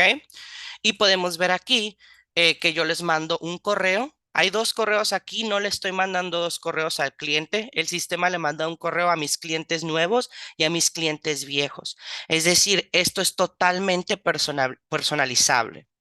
Ahora, lo que yo les quiero mostrar es cómo el cliente interactúa con un pipeline, ya que al momento de que el cliente acepte este engagement letter, el sistema automáticamente lo va a mover a la siguiente fase, donde hay otras automatizaciones que el sistema va a hacer automáticamente. Es decir, dentro de las primeras 2, 3 fases de nuestro servicio, nosotros no hicimos absolutamente nada. El sistema tiene la facilidad de hacer todo esto por sí solo. Entonces, de esta manera, nosotros eliminamos todos los manual tasks que tenemos que hacer del día a día. Ahora, les quiero mostrar rápidamente cuál es la experiencia de un cliente al momento de entrar a uno de estos servicios o dentro de un pipeline. ¿Ok? Si bien voy a empezar a compartir la pantalla de mi teléfono nuevamente. Si bien este cliente, Francisco, que soy yo, si pudieron ver, estaba dentro de este pipeline del 1040 de mi tax return. Y la primera fase era un engagement letter que el sistema automáticamente manda. Si pueden ver, aquí ya se le mandó este engagement letter. Ahora, al momento de que él firma y acepta los términos y completa esto, el sistema automáticamente le manda un mensaje que le dice que le acabamos de mandar un formulario para que él pueda contestar. No solo eso, el sistema le solicita documentos al cliente mediante un estatus y le manda el organizador que él tiene que firmar. Entonces, aquí es importante que podamos ver que esto lo hizo el sistema automáticamente. Nosotros no tuvimos que hacer absolutamente nada. Entonces, todos estos procesos son creados y templates son creados por nosotros y nosotros podemos ayudarles a modificarlos y a personalizarlos para que sean exactamente lo que su servicio ya es, simplemente eliminar todas esas cosas que tenemos que hacer manualmente, como mandar correos, mandar engagement letters, proposals, invoices, todas esas manual tasks que nos toman muchísimo tiempo. El sistema no solo lo puede automatizar, sino que también puede guiar a sus clientes a través de su servicio por sí solo. Con esto, nosotros también tenemos otras integraciones. Una de las integraciones que nosotros tenemos dentro de Taxdome es el IRS Transcripts. Y lo que ustedes van a poder hacer es, van a poder adquirir todos los transcripts de sus clientes dentro de Taxdome. Así de esta manera, ustedes no tienen que marcar al call center, no tienen que hacer todas las actividades que conlleva eh, tanto tiempo. Con Taxom, con el solo hecho de conectar su ID, ustedes van a poder solicitar los transcripts de sus clientes directamente por nuestro software a través de Taxom. Y con eso muchísimas cosas más. Nuestro software es un software muy robusto. Nosotros ofrecemos muchísimas cosas, ya que nuestro goal en sí es que ustedes puedan tener todas las herramientas que utilizan del día a día, pero dentro de una. Consolidar todo lo que ustedes tienen que utilizar del día a día dentro de su firma, dentro de un portal. Ahora, realmente para mí es un placer el poder estar aquí con ustedes. En sí, pues nosotros queríamos mostrar o hablar acerca de cómo nosotros podemos con innovaciones tecnológicas aportar a sus firmas y a sus empresas. Eh, voy a compartirles un link aquí en el chat. Este link es para que ustedes puedan agendar una demostración más personalizada de nuestro software y obviamente adaptándolo a las necesidades de sus firmas. De verdad que de mi parte, como les comento, pues es un gran honor el poder estar aquí con ustedes. Y antes de despedirme, también les quiero comentar que tenemos un partnership program aquí con TaxDome. Y este partnership program pues al momento de will be able to promote your practice management tool. Y de esta manera, nosotros los apoyaríamos con eventos y nuestros partners generan de 5,000 a 10,000 dólares por mes por promocionar a TaxDome dentro de sus networks. Muy bien. Pues de mi parte, la verdad fue un placer haber acompañado, haberlos acompañado el día de hoy, haber presentado en parte de TaxDome. Como les comento, el link está en el chat para poder agendar un demo más personalizado a sus empresas. Cualquier duda o pregunta que ustedes tengan, también voy a agregar mi correo. Dice suspicious link. A ver, déjenme ver. Hmm. Yeah. Bueno, en lo que él arregla eso, les quiero decir, gracias Frankie por la charla y por enseñarnos un poco más. También yo todos los días aprendo, siempre hay algo que aprender. Piensas que ya has visto todo, pero nunca has visto todo. Taxdome es un muy buen servicio para los que ya tienen su Service Bureau para que, como dijo Frankie, es una buena reventa, un practice management que pueden usar ustedes y revenderlo también. Es otra cosa que pueden añadir a sus servicios que les ofrecen a los que les compran el stock. Y vamos a tener muchos programas que son así que ustedes pueden crecer sus servicios ofreciéndoles esos diferentes productos a sus clientes y los hacen ver más al día y pues más grandes y les traen un revenue, un saldo un poquito más grande también. Gracias, Frankie, por tu charla. Estuvo genial. Vamos a... Y vamos a preguntar un polling question. Si quieres una consulta con Frankie, con TaxDome, please let us know para que demos un seguimiento. And just quickly in English, I know we have some new colleagues here, Service Bureau directors and owners that speak English. So TaxDome is a great tool from the technology point of view to be able to run your tax office.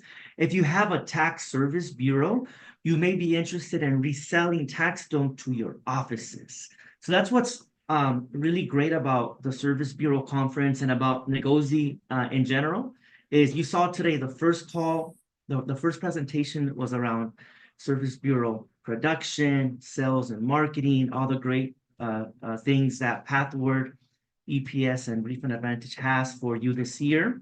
Then we did a cybersecurity presentation on data security, very, very important. And now the one Frankie just did was around technology, right? Again, we want you to have the most successful service bureau. So you will need to discover these things, right? Discover TaxDome and their automations, discover cybersecurity, discover all the great things that Pathward has. And you also may be interested in reselling what they have, right? Well, that's kind of cool. Like you were just mentioning right now, like our friend Mauricio from Taxes and PR, he may be interested in reselling TaxDome. So Frankie, just be aware of that there's people here that are also speakers that may be interested in partnering with you. So I'll make sure you guys connect before the end of the week. So thank you, TaxDome. We appreciate the new partnership, one of our newest partners. And up next, as we finish the polling question, ¿quién sigue? Tenemos aquí nuestros colegas, amigos de Community Tax. We started working with Community Tax late last year, and they have another way for you as a tax office or even as a service bureau to make extra money this year. So I recently have been looking at that word, monetizing your book of business. Yeah. That means that you put in so much effort to acquire a new customer, right? If you're a service bureau, you're putting so much effort to get a new office, a new ERO.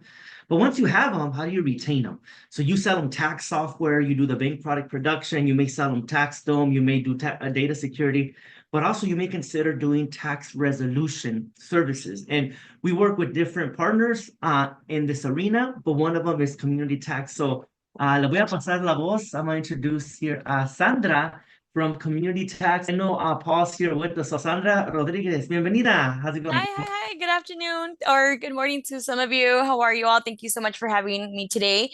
And that's correct. I believe I'll do this presentation in English, just to, change it up a bit. We have been doing a couple of these presentations, and today I wanted to come and present to you all in English just to give you a little bit of, the diversity that we do, and just so you know that we are here to work with, our community, whether your clients speak English or Spanish. So we're definitely here to help. And I'll go ahead and go over the information of how community tax is able to help your clients. And like Tony said, it's more than anything, how to monetize, your business, or, get a different service or offer a different service without even actually having to do much of, the work or any additional process or hiring any other employees. Here, it's the benefit to be able to increase, the services that you offer without having to do, like I said, any additional work.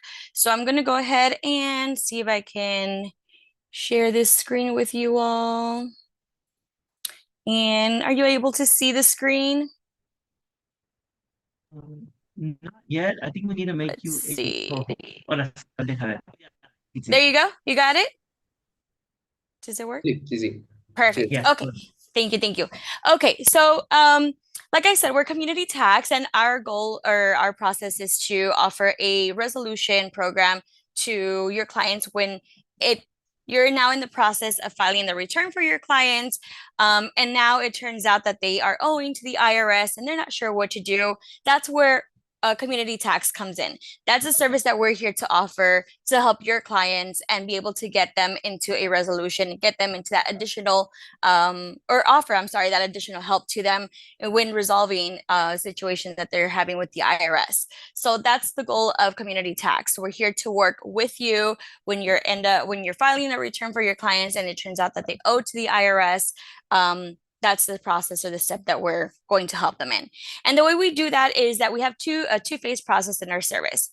We have an investigation and a resolution process. Now, in the investigation, we first start off with a free consultation. That free consultation is where we have that contact or that communication with your client. You send us the referral, and we are able to go ahead and confirm, first of all, what the problem is. Why is it that they're having the situation with the IRS? Being able to have that communication of where they currently stand, what their income and their expenses are at the moment, but also find out what other goals they're having. So we know that we have to file our returns, right? We work, we receive income, we have to end up, filing returns every year. But a lot of our clients, they also have other goals or other situations that they're doing or other processes that they're completing aside from just filing the return. We are seeing a lot of our clients and coming in because they're having to file returns because they recently applied for an I-10. They're now having an immigration process that they need to go ahead and complete, and immigration is having them file returns that they need to go ahead and do. And it turns out that, unfortunately, whether they were under withholding, whether they were receiving self-employed income and they weren't paying taxes, and it turns out that now they owe so much amount to the IRS. We usually recommend when your clients owe about $7,000 or more is when it's a benefit for them, for you to be able to refer those clients to us, and we can present a resolution for them that we will complete to get everything taken care of, so they don't have to worry about not being able to pay whatever it is that they owe right away to the IRS. That's what we're coming across when it turns out that they have to file so many years, or they continue to file returns every year and they're continuing to have a balance year after year. They currently have a payment arrangement with the IRS, but now it turns out that they're not able to make payments to the IRS or complete the higher payment amount now that they have an additional balance. That's where we definitely come in and help those clients out for you. Now, the benefit of this process is that we ensure we have that conversation with them, like I said, from the very beginning in the investigation process, to ensure this is the right fit for each of your clients. We want to make sure that this is a benefit. That's why we work together. That's why there's this partnership that we have. And any of you all that are here with negozee, you all are able to have that part of that partnership, because we're here to help your clients out. And like I mentioned, it's an additional service that you're able to offer without having to do any of the process. We take care of all the process, all the work, all the the way it moves forward with having the resolution completed for your client. We ensure that all of that gets done. Again, it's all based off of your current your client's current financial situation, where they currently stand at the moment, what their goals are, and why they're wanting to get this completed. So we make sure that we focus on all of those points. And we have licensed practitioners that end up completing an investigation process to confirm which resolution they qualify for. And then when we move forward to the resolution, which is us completing the whole work for them, once your client is able to receive the information of how we can help them, we do have licensed practitioners and enrolled agents that are completing this process for them, so they know that they're in good hands. We're not just, handing it off to anyone. We're not just, not sure how, who's taking care of the case. That's not how it works. We make sure that from beginning to end, your client knows who's working on their file and what the benefit your practitioner is doing, or your enrolled agent is completing for your client. So you know that everything is getting done correctly. So from there, what are the benefits of using our service? What are the benefits to your client? First and foremost, like I mentioned, we do have that free consultation. And we do have the trusted team. And that's more important, not just to your client, but to you all as well, because we want to make sure that we get this resolution completed for them. We want your clients to know that we are working together. The preparer and the resolution team, we're working together to make sure that we not only resolve their problem with the IRS, but also prevent a situation from happening in the future. So one of the key factors that the IRS requests for all of our clients to have, or to continue to do, is for them to file the returns on time every year from here on out after we complete a resolution. And that's where this team comes in, this partnership, this unity that we have together. We want to ensure that your clients go back to you to continue to file those returns year after year, to avoid a future problem with the IRS. We don't want that resolution to get terminated. We don't want them to have additional issues with the IRS. We're here to work together. We let them know what the problem is, why it occurred, and I'm sure as a preparer, you're already letting your clients know where the situation is coming from. So they're hearing it from both ends, and we're here to work together to get that resolution taken care of. And then, like I said, aside from that, we ensure that your client is aware that they have to continue to go back to you as a preparer to file that return. We're here to work together. So now, when it comes to, like I mentioned at the beginning, the benefit of us, the community tax, is that we're not here to only offer our services in English. That's a big factor with community tax, that we also offer our services in Spanish from beginning to end. And that's very important in our community, because a lot of the times our clients don't speak English, or sometimes they're not very comfortable with speaking English. And especially when we receive notices from the IRS, we all know that the notices come in a different language. Even though they're in English, we sometimes don't even understand what the IRS is asking or requesting. That's where we want your clients to feel comfortable. So if they choose to start or have the process from beginning to end in whether it be English or the option in Spanish, we definitely ensure that all the team that is assigned to your client's file is being able to not only speak to your clients in the language that they prefer, but also all the documentation that we provide to your clients for them to know that everything that is going on, everything that we're taking care of for them, everything that we're completing, the documentation that we provide to your clients will be in that language that they prefer. So that way they know that we are getting this taken care of. They know what is going on with their file, what resolution is being worked on, and why it's going to happen. And then at the end, once everything is taken care of, what they need to do, like I mentioned, to go ahead and continue staying in that resolution, but also avoiding future problems or issues with the IRS.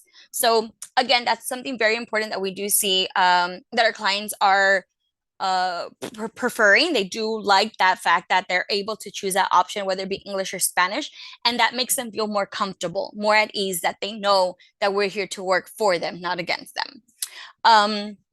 Which goes back to like our communication. Our communication is extremely important with our clients, especially when you're referring their client to us, because we know that your clients obviously are very important to you. You want to continue that retention. So we want your clients to know that we have a very clear communication from beginning to end. We're not here to give them false information. We're not here to promise something that we're not going to be able to complete. That's why we complete the investigation at the beginning, which I presented a little earlier. We want them to know exactly what we'll be able to complete for them. We want them to know how we can take care of their problem, why is it that they qualify for a certain resolution, how that process is going to occur, and give them an idea of the time frame that we'll be taking. We're not here to let them know, oh yeah, we'll be able to get this done tomorrow. That's not true. That's not how the IRS works. And we're very clear with them from beginning to end. Now, if for whatever reason it turns out that we're not able to help your clients out when we start that investigation process, we do have two fees for our service, the investigation fee and the resolution fee. And if for whatever reason, once we complete the investigation, it turns out that we cannot help them, we cannot get them into a resolution. Sometimes, whether, like I mentioned earlier, they're currently in a payment arrangement with the IRS, and they want to know if we are able to get them into a better option or a better resolution, or sometimes a hardship program where they may not have to pay that full payment that they're making to the IRS. Or I know a lot of you have heard like offering compromise resolution programs. We do that as well. So sometimes the clients want to know if that is an option for them. So we complete that investigation. If it turns out that we're not able to help them whatsoever, we cannot get them into a resolution or get them into a better resolution that they're currently in right now, we do have a money back guarantee. We're not here to, take your clients' money if we're not able to help them. We're here to help them out. So if we are able to move forward with the resolution, we definitely go ahead and let them know. That way they decide if we are going to proceed with that resolution. And if not, we, like I mentioned, aren't able to move forward, we do have that money back guarantee. So that's the benefit of your the service to your clients. Now, what is the benefit for you? Why is it that you should go ahead and use community tax as part of the additional service for your clients to be able to help them in the resolution? Now, the main focus here is client retention. Like I told you a few minutes ago, we know how important your clients are to you. We know that you don't want your clients to end up owing an amount to the IRS if you're not able to help them get into a resolution, or you're not, you don't focus on a resolution program with the IRS. If you let them know for them to go ahead and either call the IRS or look for help elsewhere, most of the time, other resolution companies end up keeping your clients and end up, letting them know that they need to file their returns, year after year, or they recommend for them to start filing the returns, and you can possibly lose that client. That's not what we want for you. We want you to continue to grow and continue your business to, exceed. And that's the important part of this partnership, that that your clients will continue to not just get the resolution or the situation resolved with the resolution, but also continue to go back to you to file the returns. Because like I mentioned, we will continue to let your clients know that that's very important and must be done for that the IRS requests for a resolution. So we're not here to compete with you. We're here to work together. We're not your competition. And here, the benefit is that we don't charge you for this service. You don't have to pay anything to us. There's nothing that you need to pay for us to be able to, for you to be able to send your referrals to us. On the contrary, we do go ahead and have an incentive, a commission for you to receive for all your clients that you end up referring to us that do sign up and move forward with a resolution process. So it's like an additional team that's there to work with you, to work with your clients, to work for you. Again, you don't have to hire any other employees. You don't have to, do any of the work. We don't ask you to do any of the process. All you have to do is just take 2 to 3 minutes of your time to present the information. I believe we will go ahead and present the portal where you can go ahead and provide the information of your clients. So you can go ahead and send the referrals over to us. It takes about 2 to 3 minutes. It's just their name, their contact information, and your name, your information. So we know that you're the person that's referring the client over to us, and that is it. We take care of the rest. So again, you don't have to, expand your business. You don't have to go ahead and hire new personnel if you're not able to, or do additional work that sometimes you're already, your schedule's already full. We're not asking you to do anything else, which is a great benefit. It's like you offering that service in your location without, having to do the work. So that's a big plus. And it doesn't matter how many clients you end up referring. We don't have a minimum requirement. It's not like you have to send 10 per month or, 100 per month. It doesn't matter. We have partners that end up only sending 1 a year because sometimes they don't file a lot of returns, or a lot of their clients don't really owe. But we do have a lot that end up sending, a good, big handful, because of the fact that they do end up receiving or seeing that their clients are owing. It doesn't matter if it's 1 or many. You can definitely send those clients over to us, and we will help them get into a resolution.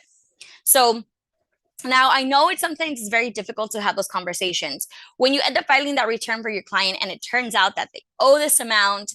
And, now it's like they're a little bit bothered sometimes because they weren't expecting to owe so much, or they weren't expecting to owe to the IRS, or they were looking forward for a refund. Something changed in their situation that ended up, having them owe the IRS. Many scenarios can happen. So because of that, we know it's a very uncomfortable sometimes conversation to have with your clients.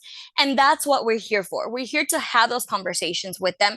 If for whatever reason your client's not understanding, where they currently stand, or why is it they're receiving notices from the IRS because they before were filing returns with somebody else, we will go ahead and have those conversations with them.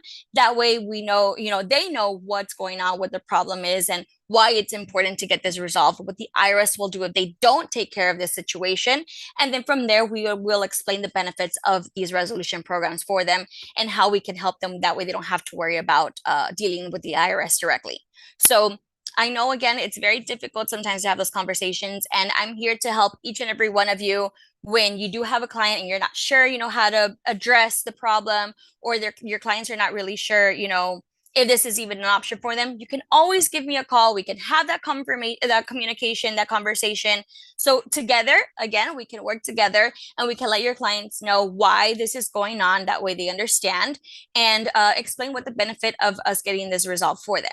Now, if you don't want to take that time, like I mentioned, that's the point of us having that partnership. You can send over the referral. We'll do that conversation for your clients or with your clients, so that way they know what's going on and we move forward after that. So now, like I mentioned, we are here to work together, and this is my contact information for if you have any questions, any scenarios that are going on. We're getting to the point where October is coming. It's right around the corner. We've seen that there's a massive amount of extensions that have been filed this year, and more than likely, it's a possibility that the reason that many extensions are filed or were filed this year is because a lot of people think or possibly know that they're going to be owing the IRS, or they feel they're going to be owing an amount that they're not able to afford. So they're trying to push that off. We can definitely help. So it's very important to have that that referral link. So you can go ahead, and the moment you file your client's returns, they end up owing to the IRS, send them right away. It's 2-3 minutes of your time additionally. Other than that, we take care of all the rest of the information or the process for your clients. Now, a key factor, like I mentioned, just look for the fact that they owe minimum at least $7,000. That's where they see a benefit, a value in the service, or they have notices from the IRS that they're not able to go ahead and take care of. They just finished an audit and now they owe a certain amount. We definitely can help with that situation. We also help with 2 states, with California or New York. So if you have clients that owe not just the IRS, but also one of those 2 states, we can also help them as well. And again, lastly, a big focus here is that you do not have to pay us for any of the service. We don't charge you any fees. On the contrary, you do receive a commission for each referral that you send, each client that moves forward with this process. You will get a percentage out of that. And again, we can have that conversation. Just give me a call. We'll go over that together. And that way we know it's a great fit for you. Okay. So I appreciate all of your time. If you have any questions, go ahead and answer that poll, and we'll be in contact very soon, and we'll be more than happy to help you and your clients get this taken care of. Thank you so much for your time. Right. Thank you so much, Sandra, for that information. This is great. We're becoming more bilingüe, right? We always hacemos todo esto en español, pero ahora Sandra está en inglés. So that's cool. Thank you so much. And that way people, again, could understand the potential to make extra revenue by offering different products, right? So we have a polling question right now. If you want to follow up, quieres una consulta con Sandra, let us know, déjanos saber y los conectamos para poder aprender más de cómo Community Tax te ayuda a revender y tener más ingresos. Because we talked about that, the potential for service to make more money. Yes, I think I think that was a not necessarily a lack, but it wasn't an educated topic of how service bureaus can generate more with using different products. Usually what a typical service bureau is, they just sell the tax software. But now what we want to do is make sure you're educated in the different opportunities there is for you to sell different options. Also, there's many things, and I always tell my service bureau people this, there's many things that are already integrated in within the software that you resell. So it's really good to educate yourself with whichever software or softwares, because you might resell multiple softwares. What integrations are already available for you and your clients? So after this call, go into your software and make sure you get the full education. Talk to your service provider, the one that provides the software for whether it's tax layer, OLT, whatever it is, or your multiple different softwares. Go learn what integrations are available for you and your clients, because that's what's going to make you more revenue without having to do much, because it's already there available for you. Yeah, perfect, Juan. Thank you so much, Sandra. And again, other speakers could be partners of Community Tax. Sandra, aquí veo Alicia from Taxes and Products Related said thank you, and so did Deborah. So good stuff. Thank you. Continuing here, thank you for being patient with us, Robert. I want to introduce Robert Morales with Latino Tax Pro. As many of you know, I used to work at Latino Tax Pro before. So amazing, amazing organization to be able to provide continuing education. And they just had the Latino Tax Fest a few weeks ago. Looked amazing. Juan was there at the fest. What a great show. Yeah, so definitely put that in your calendar for next year. But something that's always loved about Latino Tax Pro is the ability for you to learn how to launch a tax school and resell some of their tax courses. So to be able to give us a little bit about that, Robert Morales is going to explain how Latino Tax Pro works with service bureaus. Latino Tax Pro works really closely with service bureaus to give them the ability to offer tax education and make more money and be that much more valuable. So thank you, Robert, for your time. I think you're on mute, Robert. Are you on mute or is it my speaker? ¿Tú lo escuchas, Antonio? Did you hear him? No, Oh, no, lo sorry. escuchamos. Yeah, it's you, Robert. Maybe it's just a microphone. Dale. Maybe it's a setting. No, not yet. Let's see. No. It has to be the microphone setting because your microphone is not, so maybe it's the headphones. No worries. No, todavía no.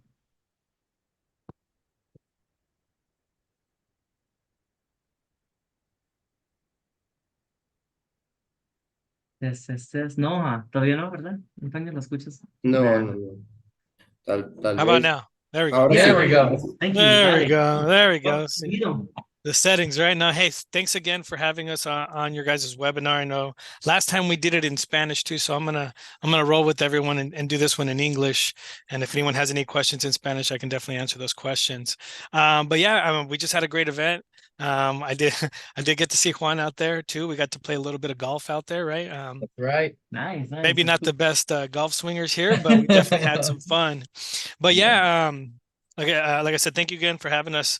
I definitely want to talk about how we're able to support service bureaus in their aid of growing their business, you know? And I want you to really think about this while I'm going through this presentation is how can you position yourself for success, you know? And let me share my screen real quick and start from there. Let's see. Can you see my screen, guys? Yes, sir. Yes. All right, perfect. So again, I'm Roberto Morales, work here for Latino Tax Pro. I've been here almost 4 years, going on almost 5 already. And I absolutely love what we do when it comes with the tax school. Let's see. So at the end of the day, why would you want to partner up with us, right? Or why would we want to partner up with us in general? So the tax school. What does it do for our service bureaus? At the end of the day, I think Juan and Tony mentioned it, and it's probably why most of you guys are here. Most of you guys are here wanting to start a service bureau to build additional income. And that's the main point really that's one of the main points for why to start a tax school. It's another way for you to generate income and bring more value to your customers, your EROs. You know, so we have 2 ways that you can basically do do it through Latino Tax Pro with our tax school is, number one, you can teach the classes yourself, which means you can provide education for any of your clients that are already purchasing software from you. You can help train and develop their people with our current education. Or another thing that you may look into is maybe just being a reseller. What's going to set you aside from other service bureaus? Are you just going to go and be there and just selling the software? Or what if you can go into each one of your clients that you retain as an ERO and say, hey, listen, any new tax preparer that you get, any new returning tax preparer that you get, what if we can help you out with some training? What if we can keep your people up to date with all the latest changes, or even just train your very new person? So which way you want to use the tax code, you can basically use our program for that. And another thing that comes along with starting a tax school is you're able to find talent. Whether you have a lot of service bureaus have their own tax offices as well. This is a great way for you to find talent, find some more tax preparers, so you're able to build a stronger business. At the end of the day, I think the main goal for anyone is to expand and grow their business, and to create that lifestyle that you've always wanted. Anyone who gets into business, I'm pretty sure they've had that dream or that vision of like, hey, I want to create a business so I can have this type of lifestyle, or I want to be able to do this in life, and the only way that I've found, that I've seen, is by helping other people make money. And that's, again, it comes with being a service bureau and being able to alter multiple products to your customers at the end of the day, to be able to position yourself for a win. And so like I said, why to start a tax school, additional income, you can sell courses to your clients already. And the great thing is, your clients that buy software from you, guess what? Every year after year, they're going to continue to get new people and get their preparers coming back to work for them. So guess what? As you continue with your tax school, every year your income should be growing if you do things the right way, right?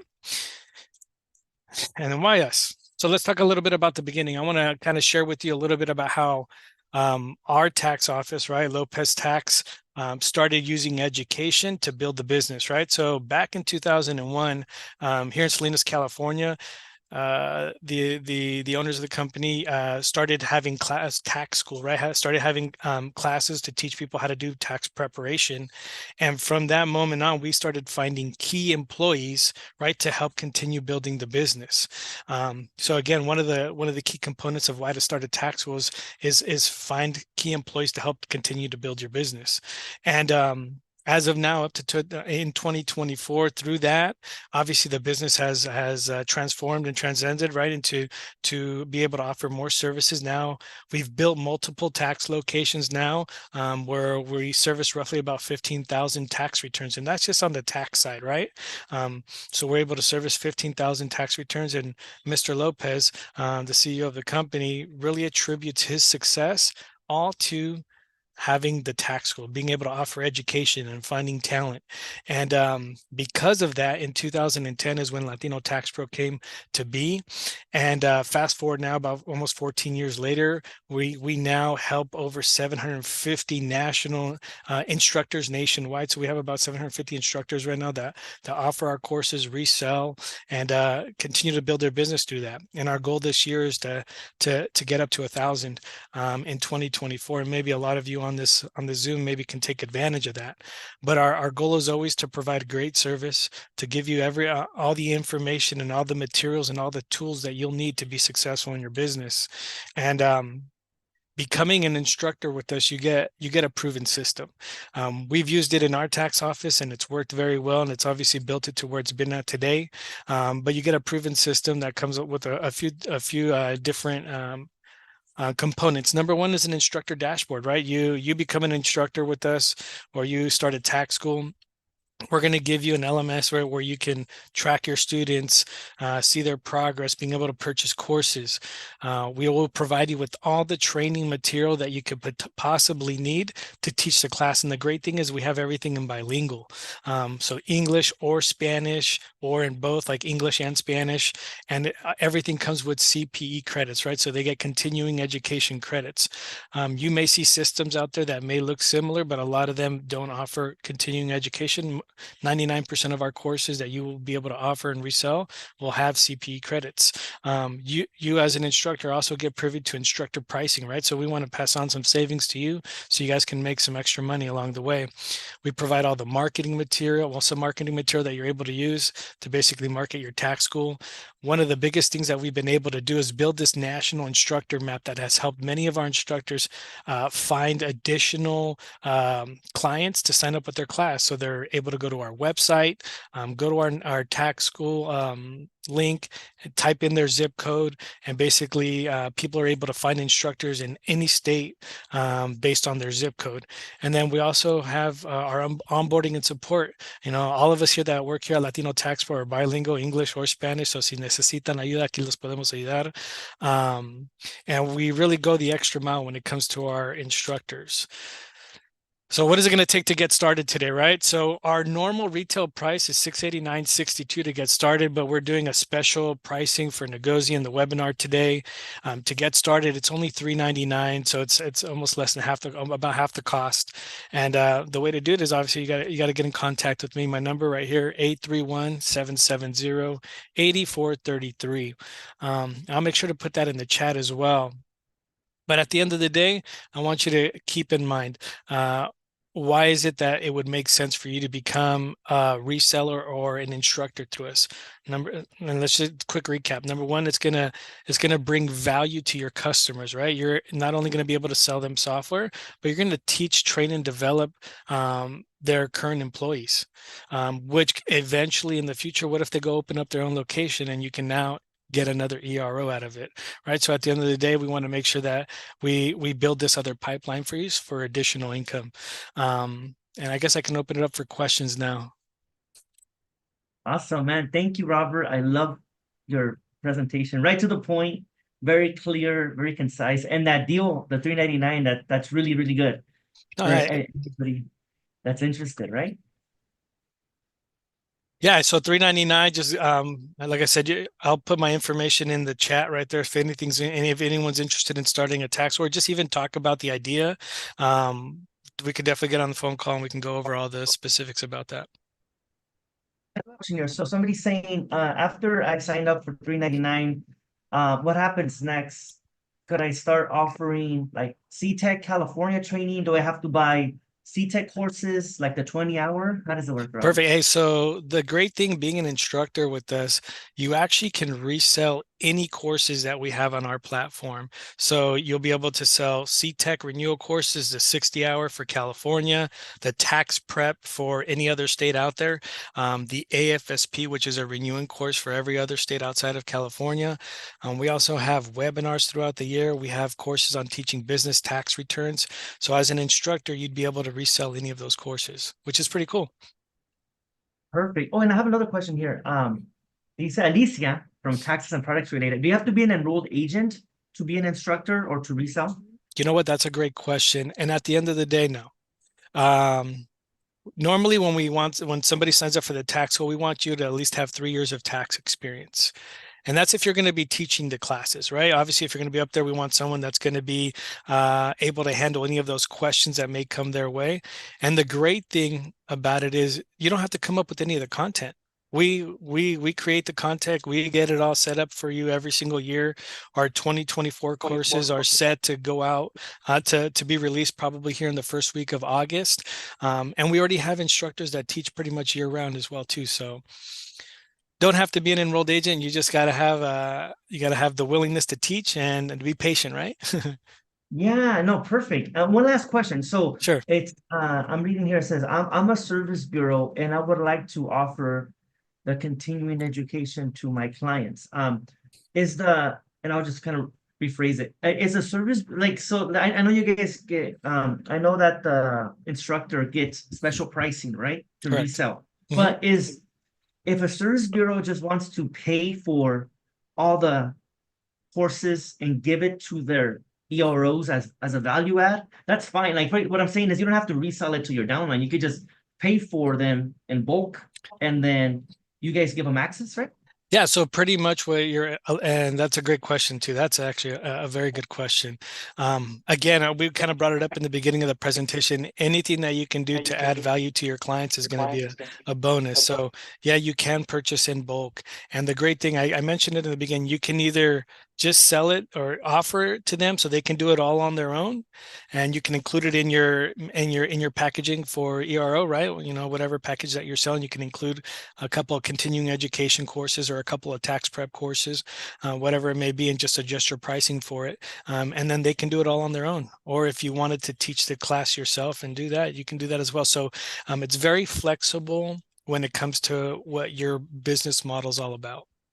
Yeah, no, perfect, Robert. And the reason I asked also, even for us, so I'm interested in negozee signing up so we could then start giving the courses, the CE courses to our members. And like with us, we could probably just like buy them directly from you guys and just give them to our members as a value add. So we don't have to have them paid for them.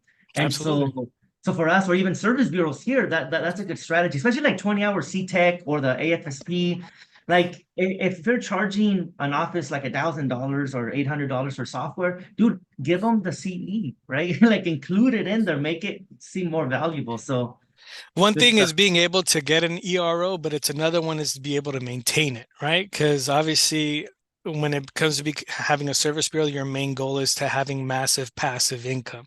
And how do you do that? By continuing to add value. And this is a great way to do that. Perfect. Thank you. Thank you. And to finish up, I think we have perfect. Gracias, Antonio.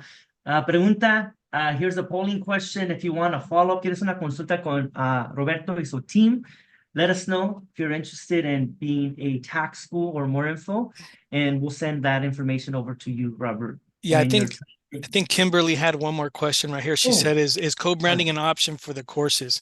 So we do offer a co-branding path, right? So we do have some service bureaus that like to keep their name and everything in front of their clients. So there is a co-branding option where we can, a few different options, but the main one, well, we could build you a site with your name, your colors, your branding, your pricing using our material. It's like a 99% co-brand, but it's pretty much puts your face and your colors and everything in front of your clients still. So that is an option as well for you guys as well.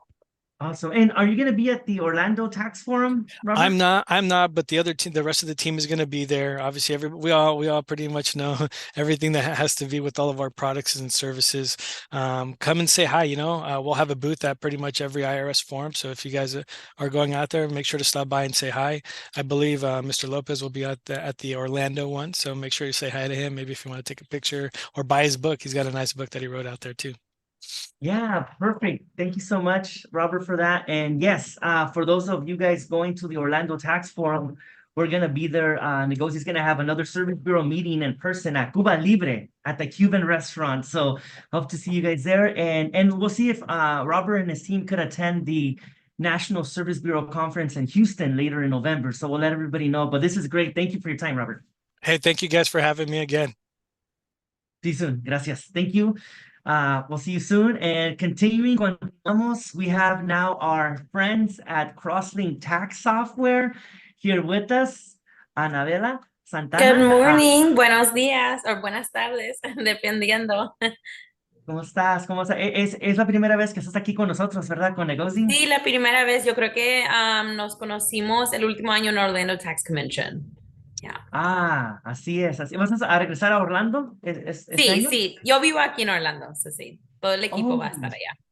Oh, yeah, that's right, porque tienen una oficina grande ustedes en Orlando, ¿verdad? Sí, correcto. Perfecto. Hola, Alicia. Pues yo soy Anabela, soy una de las entrenadoras en Crosslink. Obviously, we do both English and Spanish. Today, I'll be presenting in English, but if you guys ever need assistance, we offer both English and Spanish. But I'm going to be presenting on how we empower you guys to become service bureaus. So if you guys have any questions, feel free to drop them below. But we're going to go over a quick presentation of what our software offers. We currently offer 1040 and corporate returns. So if you are interested in potentially reselling or becoming a service bureau and offering our software to other offices, we are more than happy to help you and support you within that journey of becoming a service bureau and a reseller. So starting off, we have a very streamlined tax preparation service. So our software is very user-friendly. We offer point and shoot methodologies that help preparers effectively review returns when there's any errors. We offer multiple options for preparing returns. So you can do forms-based, interview mode, or you can just do the traditional going down a 1040. We also enable you to market your software or our software to a diverse group of preparers with different tax backgrounds. That's why we like to pride ourselves on having multiple ways of doing returns, because we know not everybody just does things one certain way. If you're interested in becoming a service bureau, you can customize your offerings by mixing and matching the different software products that we have. Regardless of the software you choose to sell, you'll have various ways to manage your business and tax offices through tiered options within our software offerings. To connect with to efficiently manage multiple tax offices, we have many different ways, and I'm gonna go over a couple of diagrams later on to help explain how you can set up your offices to transmit returns, regardless of the software you choose, whether you choose to be within desktop or our online product. You'll have access to view and transmit returns on behalf of your offices if you choose to.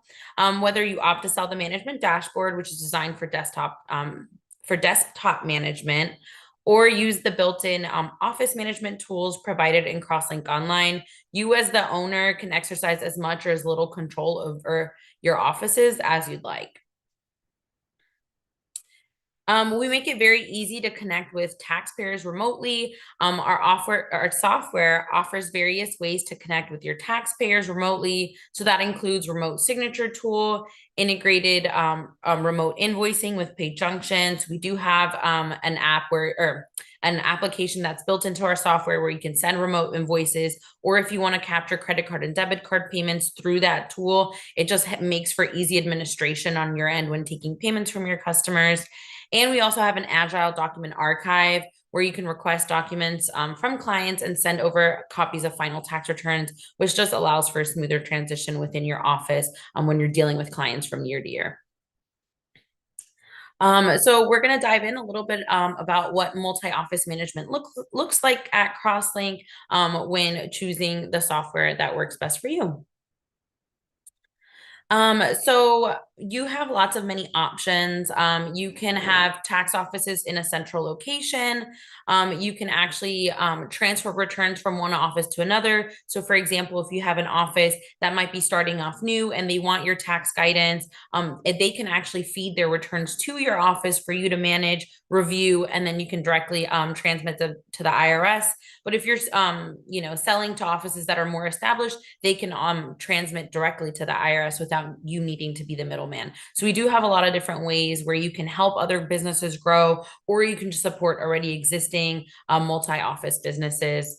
And then it just allows you to be able to streamline that workflow and boost productivity within your offices, as well as the other offices that you plan to expand with and support. So within multi-office management, that's kind of what I was talking about. So you can configure your tax office settings remotely. So one of the great things with us is that with your management dashboard portal, this eliminates you needing to visit specific offices to set them up. So for example, if you're based out of Florida and you're selling to offices in Georgia or Colorado or Virginia, you're able to manage all of that information and setting up that office as little or as much as you'd like to do from your main computer and your management dashboard, meaning you don't have to be physically present with those people when setting up logins, billing information, and other essentials. This allows you to choose your level of involvement with your offices that you're selling, giving you the opportunity to be flexible, as hands-on or hands-off as you prefer.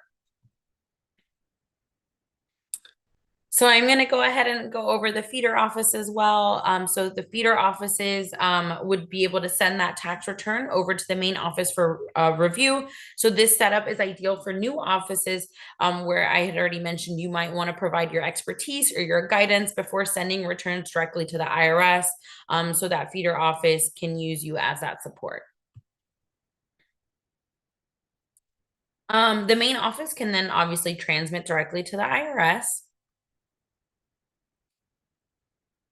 The transmitting offices that send to the IRS. So for example, if they are not set up as feeders and they already established offices, so those fully independent offices can transmit directly to the IRS, but you as that owner of your own franchise or your own service bureau, you can actually configure the software to always receive copy of their returns. So for some people, they really like that because then they're always going to have a copy of everything that all of their offices is transmitted. So if anybody ever needs anything, you as the main person will always have access to all of that information without having to go directly to your office. We understand that that might actually not be what everybody, how each person chooses to run their business. So you can actually also opt not to receive any copies if you choose to have your offices work a little bit more independently. So with the tiering system, you can actually set up offices in a tiering system, allowing them to manage their own sub offices. This is ideal when selling to an established businesses or an established business with multiple locations or offices when the desktop software is being used with remote preparers. So I know I'm kind of touching a little bit more on the desktop because management dashboard is going to be very important to that. With Crosslink Online, it's very easy to manage multiple offices from one place. So you wouldn't necessarily have to have a tiering system because all of your preparers can obviously just sign in using the web-based product. But with desktop, you do have to download a user ID per person. So if you have a preparer who works predominantly remotely based out of an office, those would be two different user IDs. But in that situation, you can set it up as tiered so that the main office owner is reviewing the returns and is managing their mini offices or the remote preparers that they have.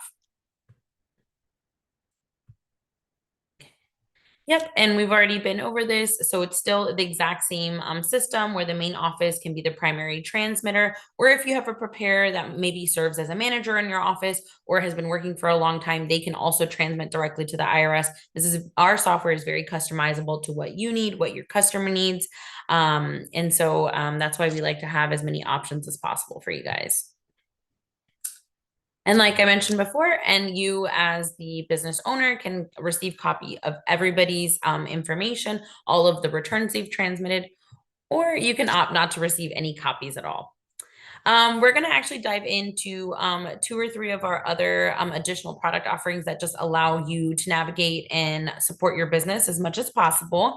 So we do have this really amazing website that's called TaxPass. It was previously an application that we used, but we actually decided to move it onto a web-based. So it just makes it easier. Most people don't like to download apps these days, and we understand that. So having a website that's very easy for them to access makes it easier for you to gather that important client data information that you definitely want to secure before you meet with them.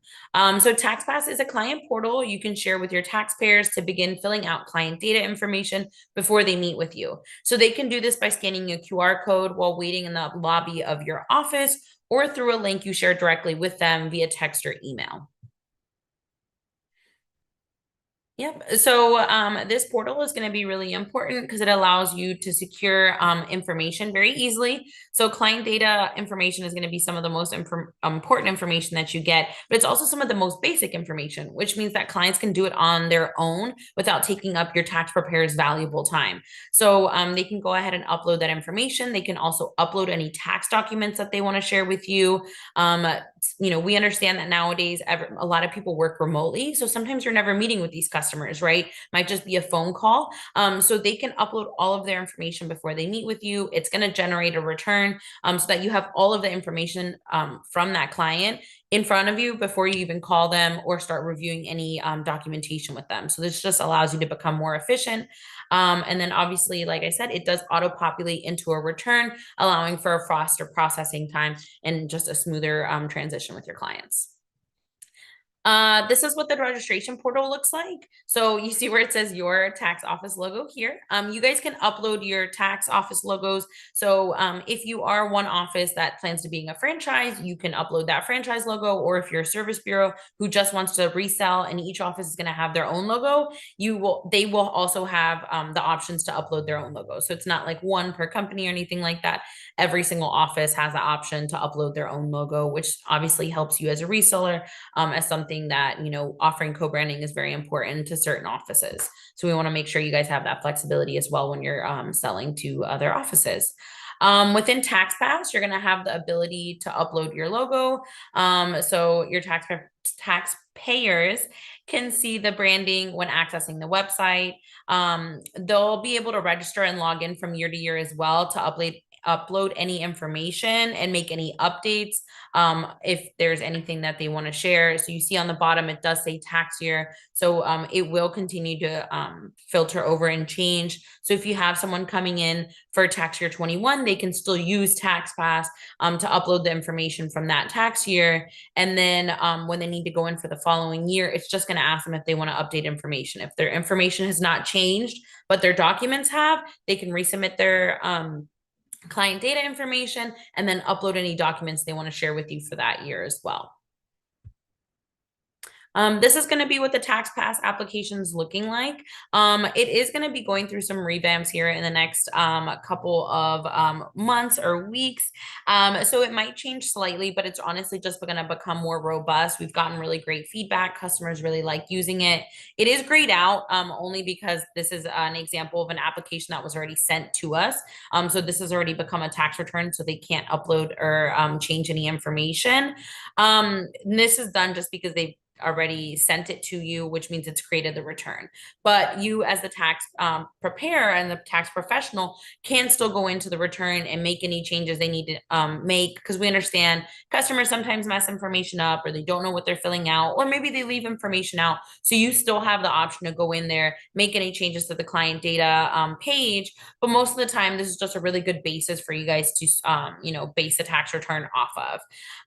You see here as well that on the side, you see you have an area for documents as well as messaging. So you can actually text your clients as well through TaxPass app. And this is going to be important because then, you can reach out and say, hey, make sure to upload any documents, or hey, your return is ready, or hey, I've already submitted your return to the IRS, so it's pending acknowledgement. You can communicate about the return through this portal, which is really helpful if you're still needing to gather any information, or if you just want to make this a good point of communication for your client.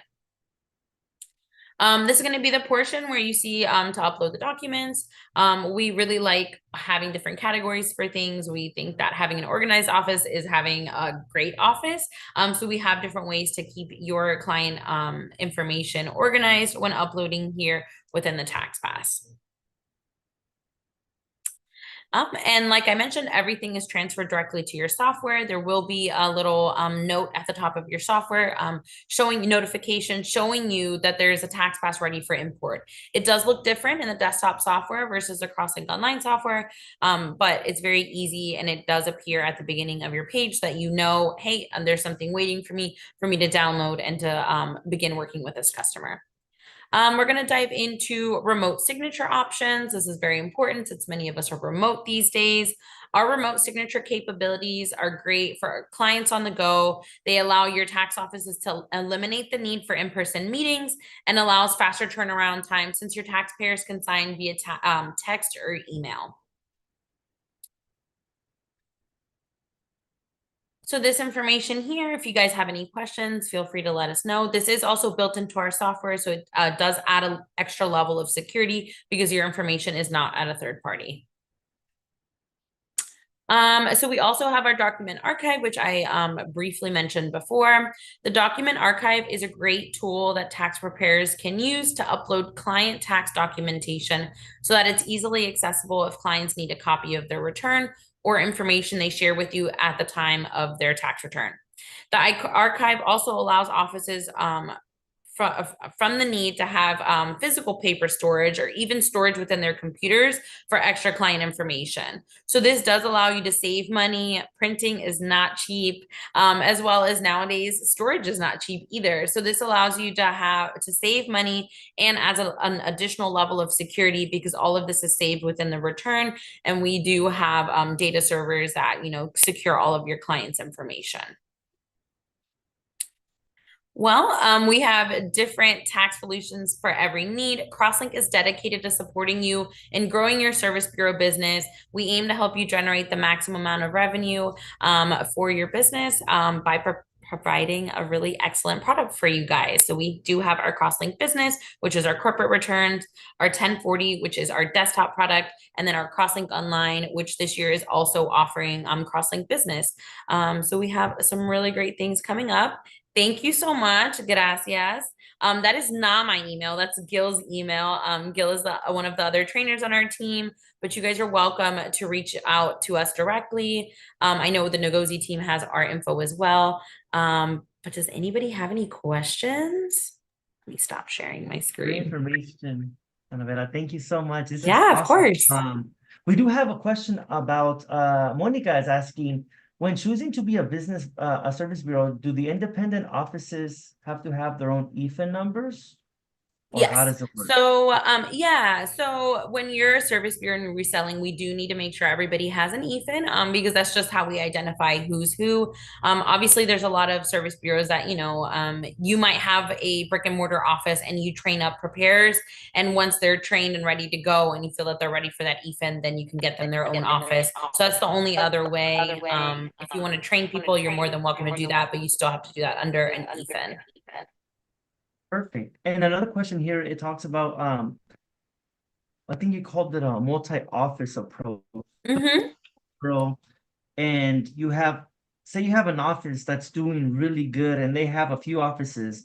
Could you help one of your offices become like a sub-service bureau? Is that what that is? Yeah. Or how does that work? For sure. And that's definitely something that we can do. So if you do have an office that's rapidly growing, whether that be in just a region or a state, we are more than happy to help them become a sub-service bureau. And that's something that you guys can talk more with our sales team about, and they can explain that process a little bit better. I'm just a trainer, so I work within the software and I know all of those kind of software questions.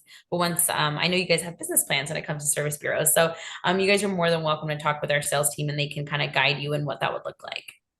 No, perfect. And the reason I bring that up, because a lot of service bureaus sometimes are like, man, if I really support one of my offices and they grow, they're gonna leave, start their own service bureau and compete against me. They don't have to. Still no, you definitely don't.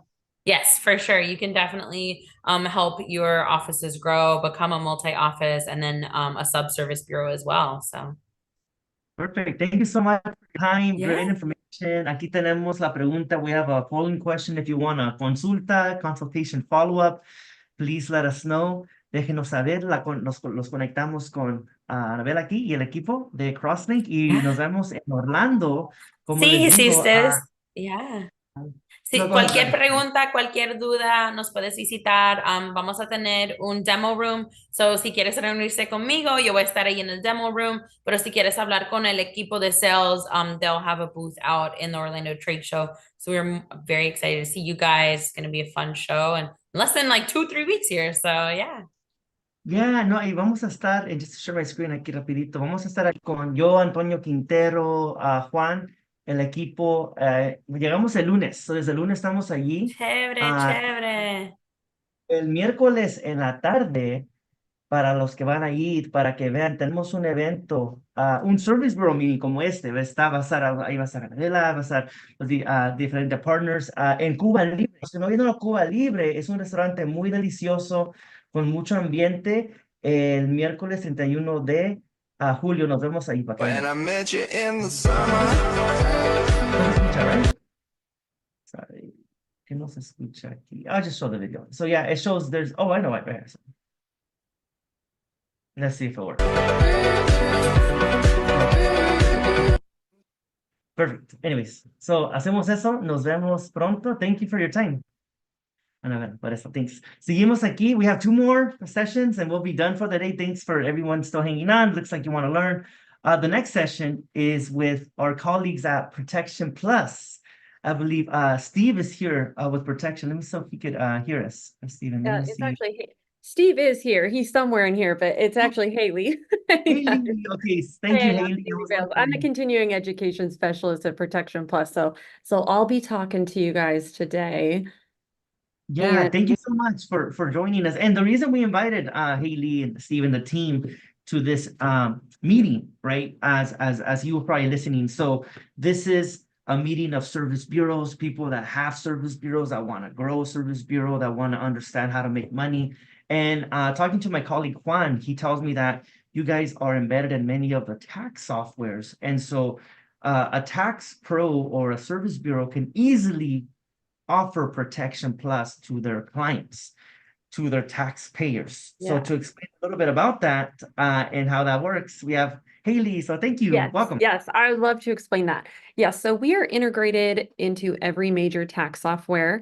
So depending on which tax software you're using, if you have not seen us in your tax software, we are happy to walk you through where we are, because a lot of times we're hiding in tabs that people just don't explore into. But we are integrated with all the major tax softwares, and I'll put up a little list in a minute about kind of show you exactly who we are partnered with. But yeah, we're right in there. We make it pretty dang easy. There's a lot of things that we do. I know we were slated for audit and for cyber, and those are both such robust subjects. I'm going to try to touch on both of those a little bit. And I'm going to share my screen with you guys, if that's okay. Yeah, perfect. Let us know if we could share it. No, thank you. Yeah. You know, Yes. every time we have a new like panelist or speaker and they go over different topics, we always learn so much. So whatever you're going to touch on, I'm sure we'll learn so much. And I have so much fun doing it. Like I said, I am the continuing education specialist. So unfortunately, you will not see me at the Orlando IRS show. I was at Chicago last week, and then I'm teaching at all the NATPs. So if anybody's going to any of the NATP conferences or CCH Connections or Synergy, Thomson Reuters, stuff like that, you will have the opportunity to come to some of my classes. So I hope to see people there. Right now, I just wanted to touch on a couple things that we're focusing on at Protection Plus. For those of you who are not familiar with us, we're an audit resolution company that, like we were talking about, we're embedded in all of the major tax softwares. And we also do full identity theft restoration, and we do a warranty for the filers, for the tax filers themselves. And then we also have a full cybersecurity team. So we got a lot going on at Protection Plus, a lot of way to cover the bases. What we really focus on, especially right now under the Inflation Reduction Act, is we are focusing on this expanded enforcement that we are learning about from the IRS. And if you're going to the show next week or any of the IRS shows, you will quickly learn that there are so many changes coming. A lot of new schedules. Things have changed a lot, even on the 1040 form. There's a lot more going into cryptocurrency and having to report digital assets and things like that. So we're trying to make sure people are prepared for those things, tax filers are prepared for those things, and then we want to make sure we have your back in case things get confusing and you guys need help. So just wanted to kind of jump in a little bit, talked about Protection Plus, so we can kind of go past that, and I'll talk a little bit more about it at the end because I know we don't have a ton of time. We're just going to talk about audits, looking into where we are now, what's going to happen kind of in the near future, what we see happening, the trends that are going forward, and then we'll talk a little bit about our cybersecurity. So I don't know how familiar you guys are. I'm sure you're all super familiar with what's been going on with the IRS, at least in the last decade, which is basically that audits have plummeted. And even though audits have plummeted, there's still been an average in the last 5 years of about 170 million audits a year. So that's already a very large kind of scary number. And going forward, we know the IRS is being very transparent about that number skyrocketing. So 170 million, I wouldn't be surprised if it doubled. So this is just showing you that over the years from 2010 to 2020, we obviously had during the pandemic a little bit of time where things shut down a little bit. But now that they have the funds from the Inflation Reduction Act, they're right back on it and the wheels are turning. And like I said, they're transparent about it, and you'll learn about the changes and kind of where they're putting the money. So you've probably heard, like I said, the Inflation Reduction Act. The most important parts when it comes to service bureaus, tax preparers, stuff like that, is inside their strategic operating plan, which is 150 pages. So if you have a lot of extra time to read, it's a doozy. But what I like to focus on the most is the expanded enforcement for especially high dollar non-compliance, because they're trying to address that gap. And then the cutting edge technology, the data analytics, things that they're adding and things that they're spending money on and people they're partnering with in order to be more effective in their auditing systems. So just to give you a little bit of an idea, they have $80 billion. Here, they've clearly not used a lot of it. There's actually a website you can go on that tells you every day a different number for where they're allocating their money. But if you look here, they're obviously allocating a lot of their funds to operations support. So that's going to be IT, that's going to be AI, stuff like that. A lot of money is going into enforcement, and a lot of money is going into new IRS agents. So whereas a couple years ago they had, I think they said 40,000 agents, they already have 100,000 this year, and they are recruiting for more.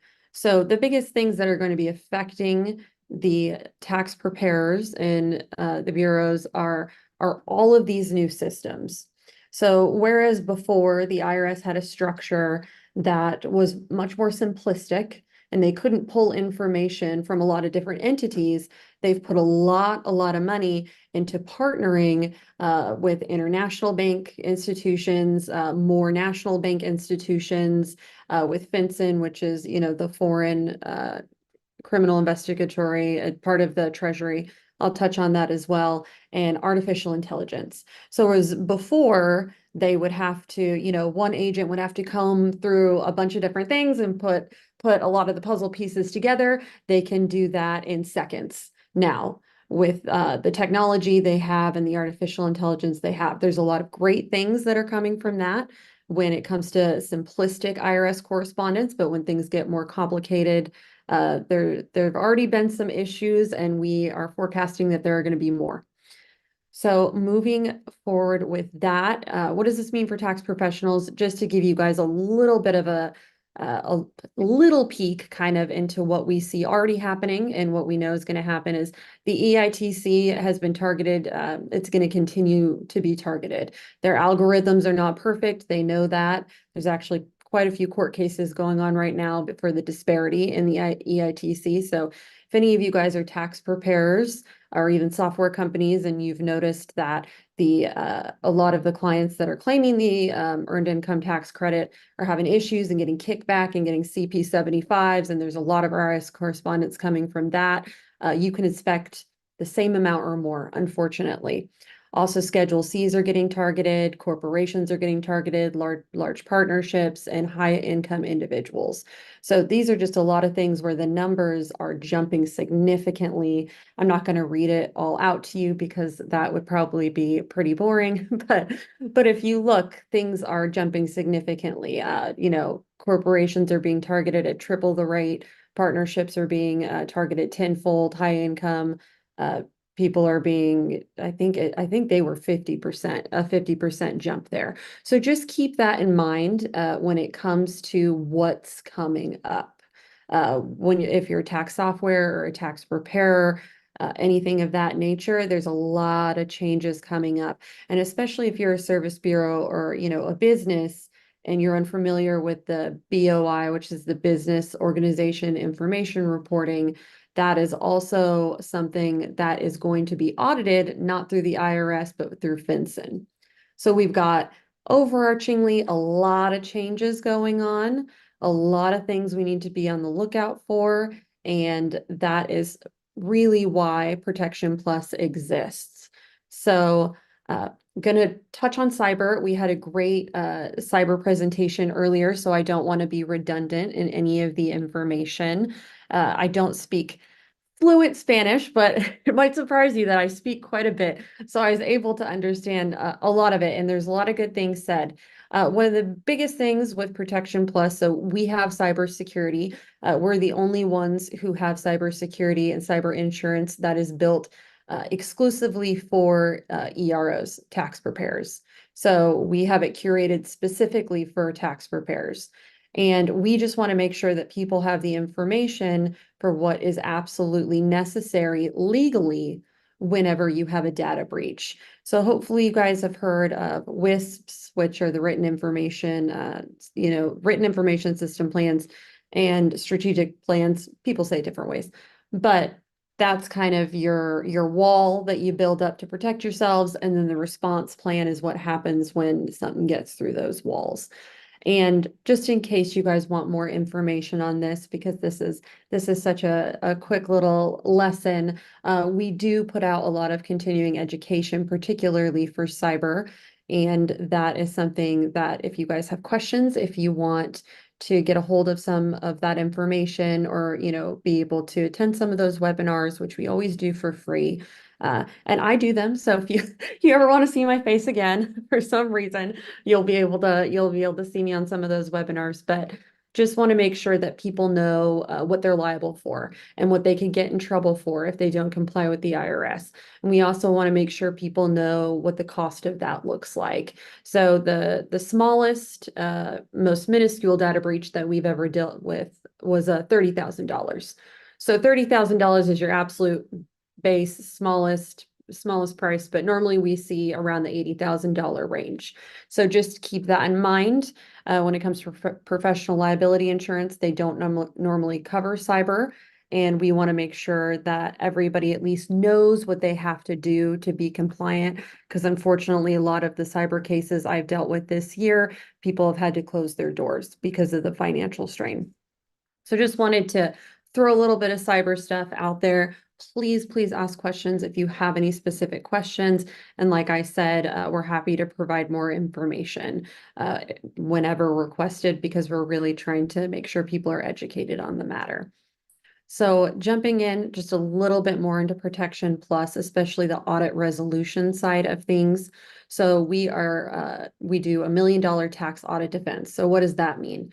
So if your clients are signed up with us and it's only $10 per 1040, at most preparers that we work with, they just go ahead and roll that into their prep fee.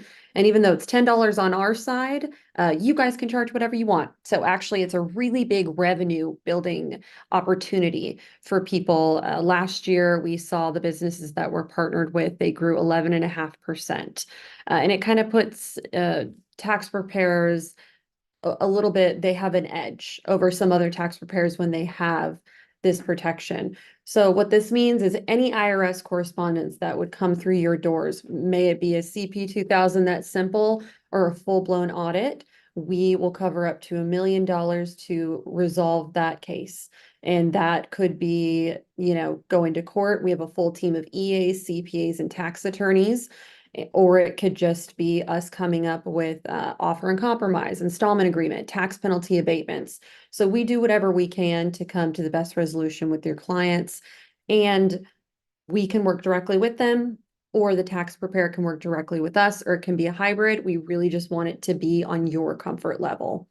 And along with that, we do identity theft restoration. These are not separate services. These are all still in that $10 bundle. So we have a full identity theft restoration department. And, we're very busy with that as well, because of course, with the cyber and the data breaches, a lot of sensitive information is out there on the web and getting leaked. And that is something that we are on top of, and we are helping restore people's identities, and then we monitor them for a year following to make sure there's not a relapse. And then we do a $2,500 tax preparation guarantee. Basically, what that means is we're all human. We know tax preparers aren't perfect. We know that mistakes happen, things are miskeyed. We know that I had somebody the other day who they had two W-2s and they were just stuck together just from something that had been on their desk. And unfortunately, because that W-2 wasn't turned in, they obviously got IRS correspondence, or their client did. Their client brings the correspondence to them, and the tax preparer said, you know what, this is on me. These are stuck together. I didn't put that W-2 in. So any penalties or fees or anything that is incurred because of those mistakes, we reimburse up to $2,500 for those. So we just really want to have your clients' backs. We want to protect them, take care of them, but we also want to take care of you as the preparers. So that is kind of in a nutshell what we do. We're really passionate about it. We're passionate about the education as well. We want to make sure that you guys are the most up to date with what's going on in the IRS, what's going on with audits, what those numbers look like, and what's going on in the cyber world as well. So there are a lot of things that we like to talk about and we like to do. And if you're interested in looking into the cybersecurity, the website is erocybersecurity.com. I highly encourage you guys to take a look at that and to poke around and see if that's something that could be helpful or beneficial for you or for your client base. And then our website is taxprotectionplus.com. We're pretty easy to find. And I'd love to take any questions. This is just an example of most of our partners. We don't have them all on here, but like I said, we're directly inside the software. So any one of these software names that you see, we are in their software. So if someone from Drake called me and said, where can I find you? I know exactly where to tell them and the tabs to click on so that they can find us and so that they know what their options are and so that it's a really easy thing to opt into. And one thing that I will point out, especially with what's going on with the IRA and businesses being targeted as Corp, C Corps partnerships, we are covering business returns as well. So we do the full $1 million audit protection for businesses. We operate in all 50 states. So we can represent in all 50 states, and we don't only do federal, we protect against state returns as well. So anything that comes through your doors, whether it be from the IRS or whether it be from the state, we take care of it from start to finish for you and your clients. And like I said, all 50 states. So, and we're expanding to Canada, which is really exciting. But yeah, so no matter what state you're in, you don't have to worry about it. We got you. Even if you're a tax preparer who, and a lot of people are like this, they have, a base city or a home-based state, but they may prepare for people across the country in different states. Totally fine. Doesn't matter to us.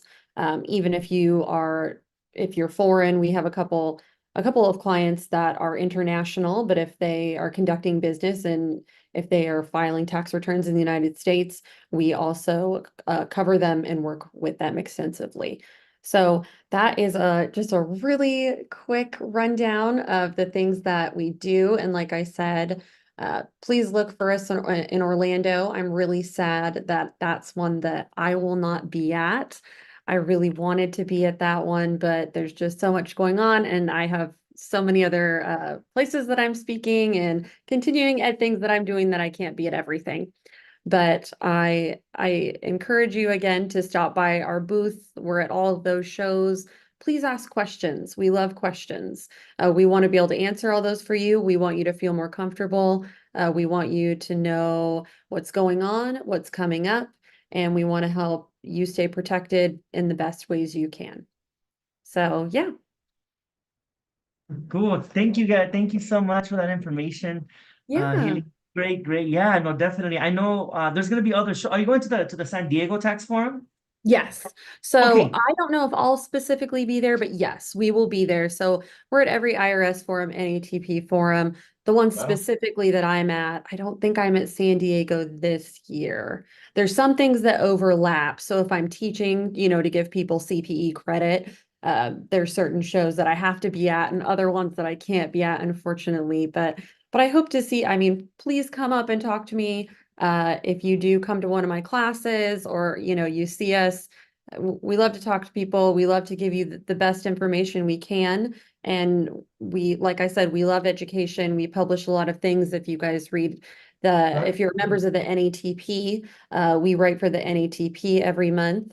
And the Security Summit is actually one of the articles that I just published in the NATP. So we really like to stay on top of things. We like to answer people's questions.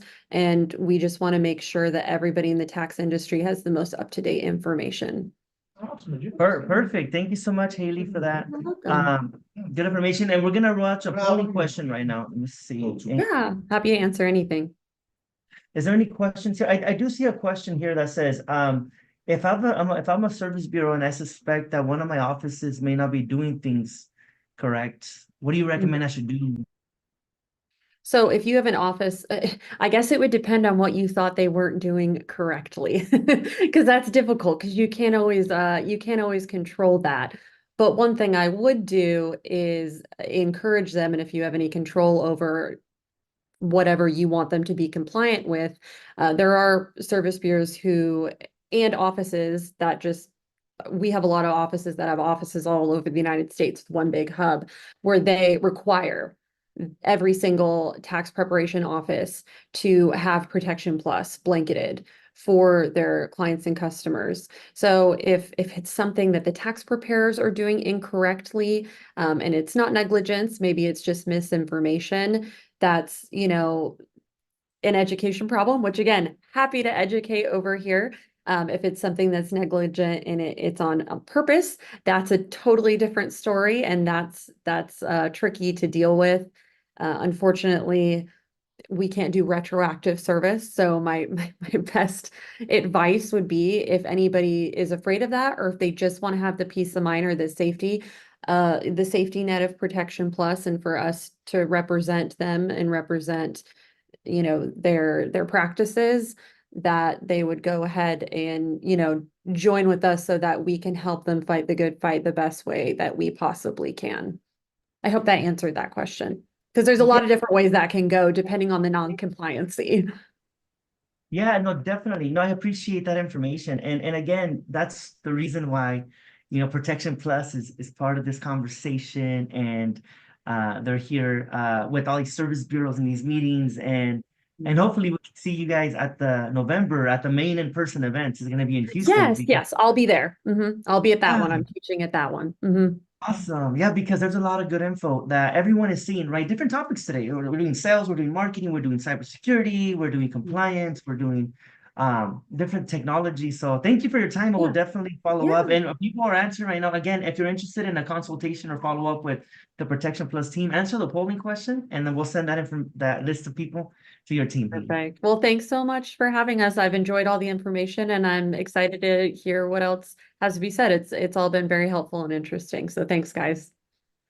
Thanks, guys. Perfect. Talk soon. And I'm gonna drop here also on the chat. We have a special link partnership with Protection Plus.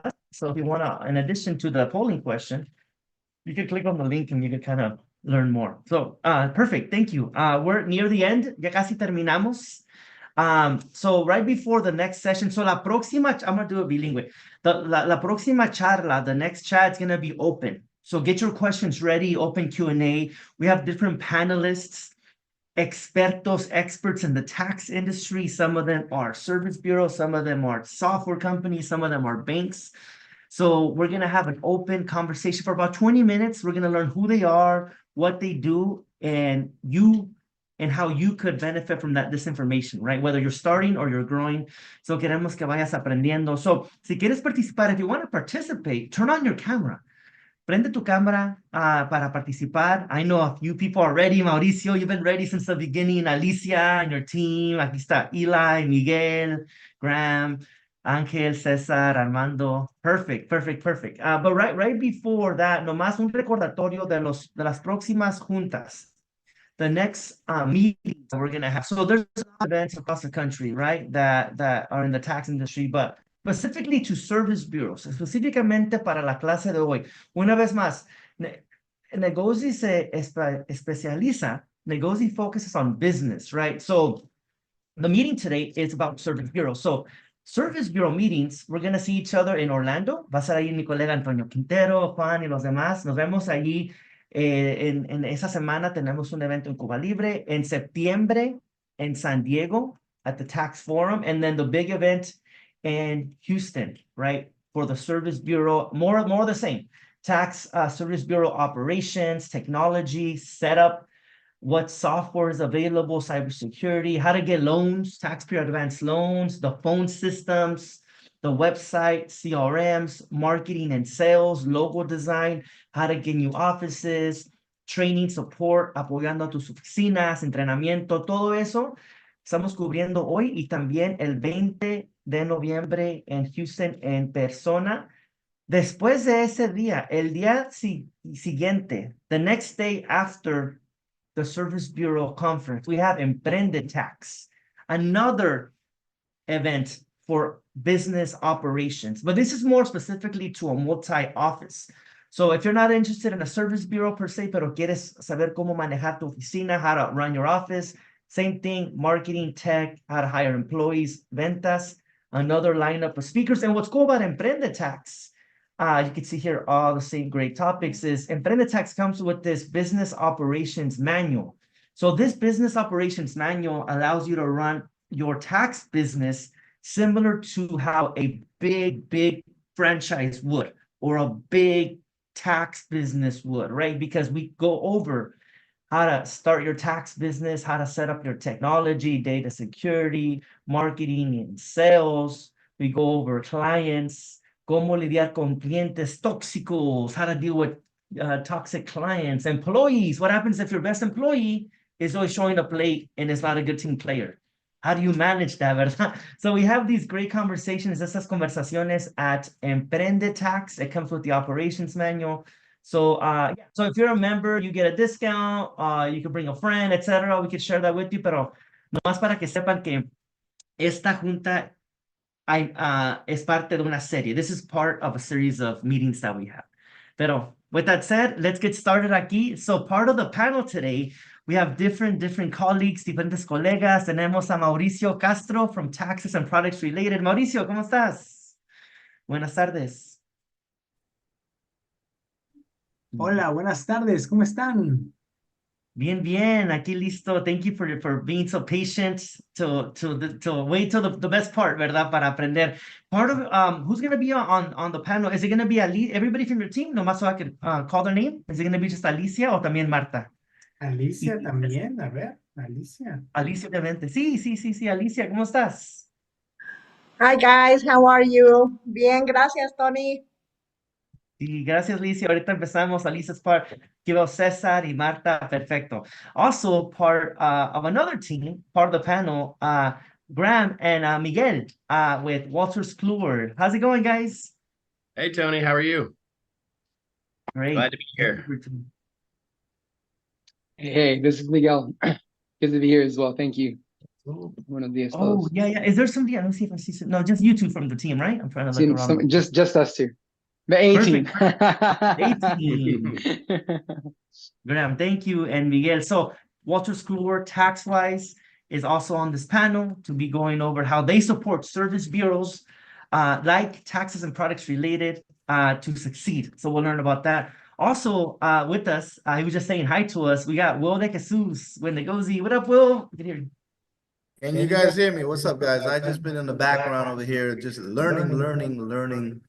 I'm a CPA with 12 years, and I never really messed around with the service bureau world, but now I'm getting educated, just like everyone else. So a plethora of information. It's really wonderful to be around such amazing professionals with so many years of experience. So I appreciate you guys, and I'll see you in Houston. Perfect. Thank you, Will. And with Santa Barbara Tax Products Group, we have Eli. Hey, Eli, how's it going? Good afternoon. Hola, buenas tardes, Tony. How you guys doing? Will, good to see you. Mauricio, Alicia, muy agradecido de estar aquí con ustedes hoy. Awesome. Thank you. Bienvenidos. Y tenemos a Armando también aquí. Oh, yeah, I was going to say, I'm looking for his face. Todavía no está ahí, right? Armando's here with us. Hola, buenas tardes, Tony. It's like right in front of me. Sorry about that, Armando. Gracias aquí por darnos la oportunidad de ser parte de este panel hoy. Estamos muy agradecidos. Perfecto, gracias. Y continuamos a un partner que ha estado con nosotros desde el principio, que agradecemos su amistad y también su business partnership, nuestros amigos de All Tax Solution. Aquí tenemos a Ángel. ¿Cómo estás, Ángel? ¿Qué tal? Muy contento de estar aquí. Saludos a todos. Hi, everyone. everyone. Creo que Julián también estaba. Oh, yeah, it's right there, right next to Sí, you. Duh. yes, he's right there. ¿Cómo Sí, estás, está, Julián? Tony, está todo el equipo del TAG, Julián Castro, Miguel Maecha, Diana Fajardo, está todo el team de All Tag, bienvenidos. Gracias, gracias, negozee. Nos sentimos en casa. Gracias. Hi, everybody. Thank you. Thank you. No. Perfect, perfect. I know we have other people. I know we have Maritza, Deborah, turn on her camera. Ernest, of course. He's been in the service bureau industry a long time. So we'll get to them right now. Ahorita hablamos con ellos. Pero empezamos con Mauricio. Mauricio, pregunta. And we're going to do this bilingüe, by the way, guys. So we'll do it in Spanish first. Pregunta, Mauricio. Si alguien está empezando con un service bureau, como nuestra amiga Mari Dávalos, que conocemos, ¿verdad? Somebody who's starting, que está empezando. ¿Qué recomiendas que haga? Que se enfoque en ventas, que se enfoque en tecnología, que se enfoque en los empleados. What's your tu tip para alguien que está empezando? Creo que el primer tema es eso, cuando piensas en ser un reseller o un service bureau, tienes que enfocarte ahora en cosas diferentes, ¿no? Primero que tienes que dejar que trabajas en la oficina de tax y que trabajas con taxes locales. Será lo primero que habría que pensar porque ahora trabajas con preparadores, tienes que trabajar con gente en todo Estados Unidos, ¿no? El siguiente tema es que tienes que empezar a hacer prospecting, o sea, quieres clientes, tienes que primero tener cierto conocimiento básico del software que estás usando o los softwares que estás usando y si requieres algo de parte de las ventas, ¿no? Que es el prospecting, el follow-up, cómo hablar con la gente, qué tipo de gente estás hablando, hacer demos, necesitas prospecting, hacer citas, hacer demos, cerrar la venta, hacer training, setearlos con los bancos, hacer el cero de las oficinas y empezar la temporada. Eso es un proceso que tiene que cambiar ahora de prepararte en noviembre, en diciembre, en enero, cuando preparabas para tu oficina, que instalabas tu software en diciembre o en enero. Aquí empiezas muchos meses antes y requiere más tiempo. No, así es. Y también la misma pregunta a Alicia. Yo sé que Alicia es parte de tu equipo. Alicia, ¿qué has visto tú with the most successful, los service bureaus, las oficinas más exitosas que has tenido? Lo que decía Mauricio, lo que pasa es que el mindset tiene que ser diferente, porque si eres un preparador de impuestos, si eres un ERO y estás pensando en convertirte en un service bureau, el trabajo es diferente, el mindset es diferente, pero creas una relación personal con todas tus oficinas, que estás con ellos todo el tiempo, durante todo el año. Y eso es muy agradable porque llegas a conocerlos, sabes qué necesitan, cuándo lo necesitan, cómo lo necesitan. Y para triunfar, pues es como todo en la vida, hay que trabajar y trabajar duro, ¿no? Hay que estar todo el año atrás de los clientes, todo el año viendo qué necesitan, cuidándolos, protegiéndolos, ayudándolos, educándolos. Es un mindset diferente a que si eres un ERO, ¿no? Perfecto, Alicia. Thank you. Gracias por ese comentario. Pregunta para el equipo de Alltax, de Julián, Ángel, el equipo, Daina, Miguel. Pregunta Ángel, support, apoyando a la gente, supporting the EROs. Is it annoying? Es mucho trabajo? Is it worth it? ¿Qué has visto tú cuando estás dándole apoyo a las oficinas? Yo sé que a veces gente llama por preguntas de taxes y no toman entrenamiento. Otra gente llama por preguntas de tecnología. So, ¿qué es tu experiencia con esto y qué recomiendas a la gente que está empezando un service bureau? Muy interesante la pregunta. Yo creo que en primer lugar, if you think helping others is annoying, the work is perhaps not for you. If you think helping others is annoying, then you might want to look somewhere else for work, because we become service bureaus because we want to help. Nosotros nos convertimos en service bureau porque queremos ayudar. Y ya nosotros ya tenemos 15 plus years en esta industria, ayudando gente. Efectivamente, sí recibimos muchas preguntas. A veces son preguntas muy esenciales pero nosotros no juzgamos, we do not judge, because that's another sin. We cannot judge the questions because we're here for them. And we also learn from them. Muchas preguntas, a veces, ya digo, las preguntas son esenciales, pero hay preguntas que son muy interesantes. Y lo que nosotros sabemos o entendemos es de que el ERO posiblemente sí sepa la respuesta, but he wants to feel backed up. He wants to feel that he's not alone.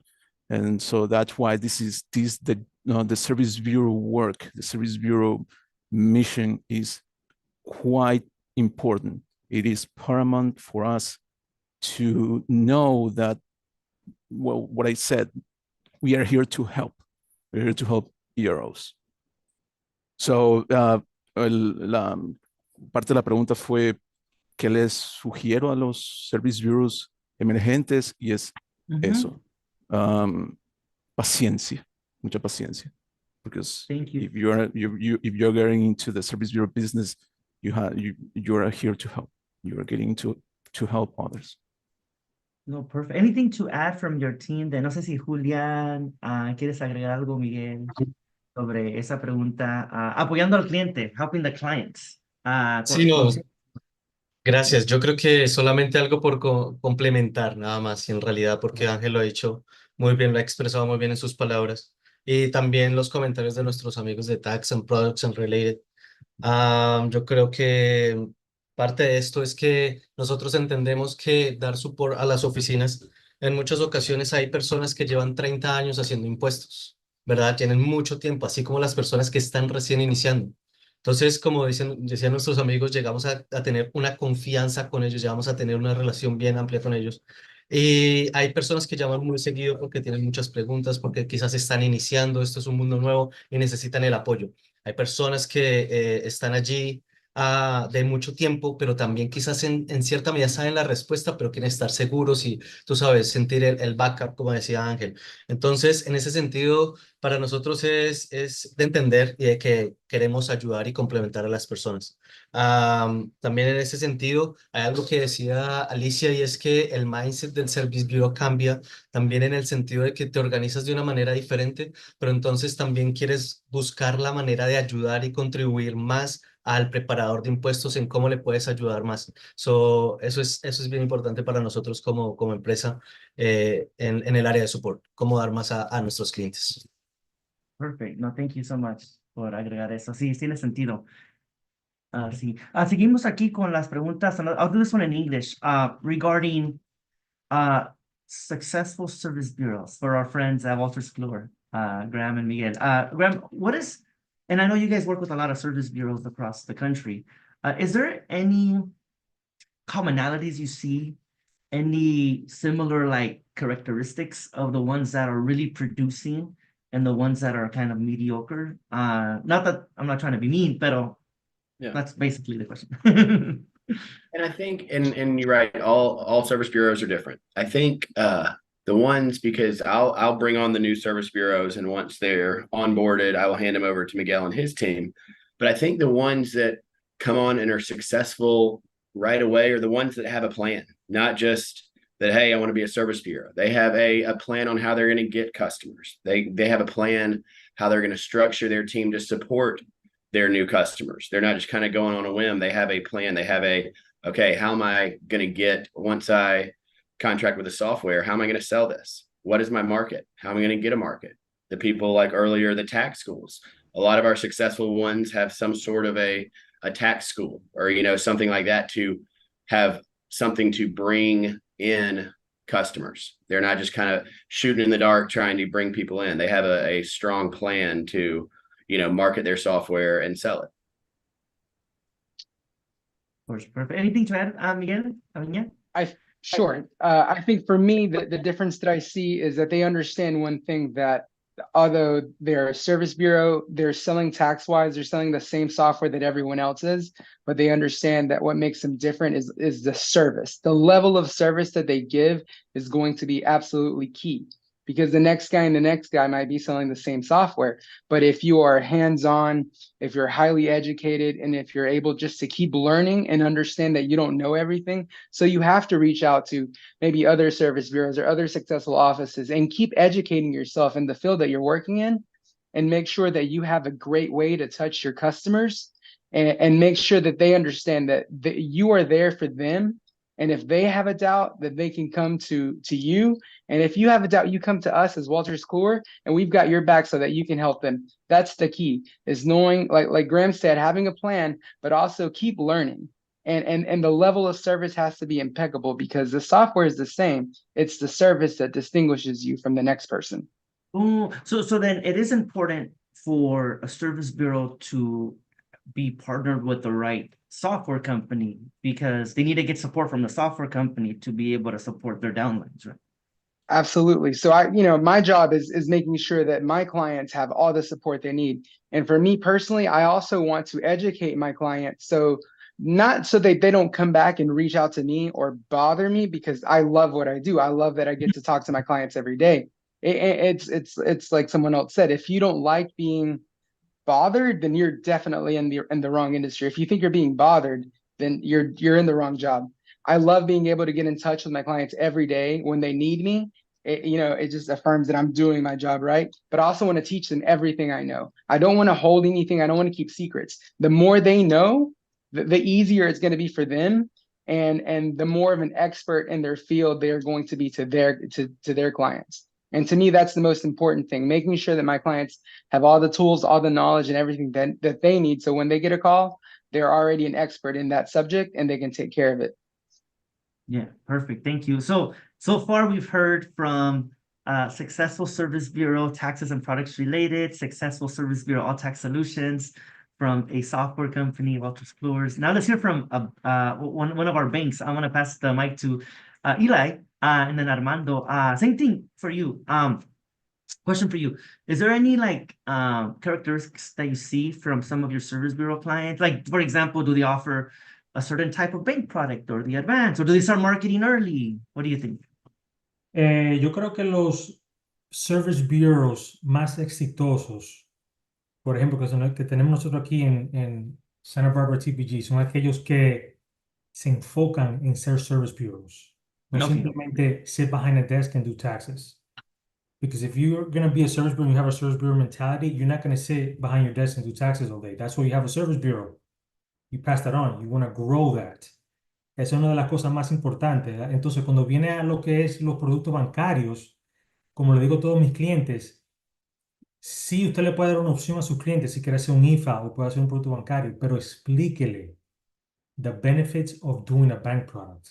So that when the clients get educated, like in these meetings that you guys are holding, they know how to communicate that message to their taxpayers. And then once the taxpayers understands what the benefits are of doing a bank product, they feel more comfortable and they trust you more because you're the expert, right? Pero si un cliente entra y tú le dices, oh, si usted me quiere pagar ahora y coge un IFA, si no un bank product como usted quiera, then you're in the wrong business because you're just there to be there. Y me encanta lo que dijo Ángel, lo que dijo Miguel. We're here to help people. I think we're all here because we like helping people, we like talking to people. Y si en realidad sentimos eso en nuestro corazón de ayudar a la gente, we're going to give them the tools and the education they need to provide to their clients. Entonces yo siempre me preocupo, por ejemplo, en mi trabajo, de educar a mis clientes, no simplemente decirle, oh, hi, I'm Eli with TPG and come do bank products. That doesn't do nothing. Yo le digo, ¿por qué hacemos el producto bancario? ¿Cómo le podemos ayudar a crecer su negocio? Y cómo ellos pueden beneficiar a sus clientes by giving them a bank product, for example. Armando, I don't know if you want to go ahead and add something to that.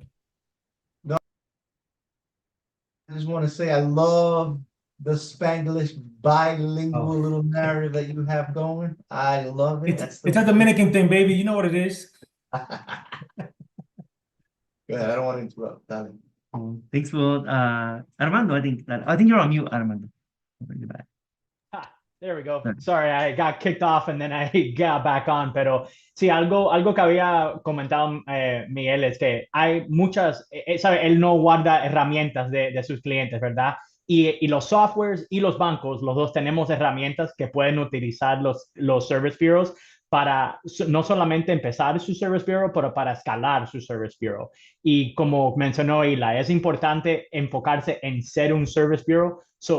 Haciendo eso, ustedes se tienen que hacer expertos en el software, pero también en el producto bancario para entonces atraer a oficinas que van a trabajar abajo de ustedes y van a poder escalar su service bureau con otros sub-service bureaus o sub-offices.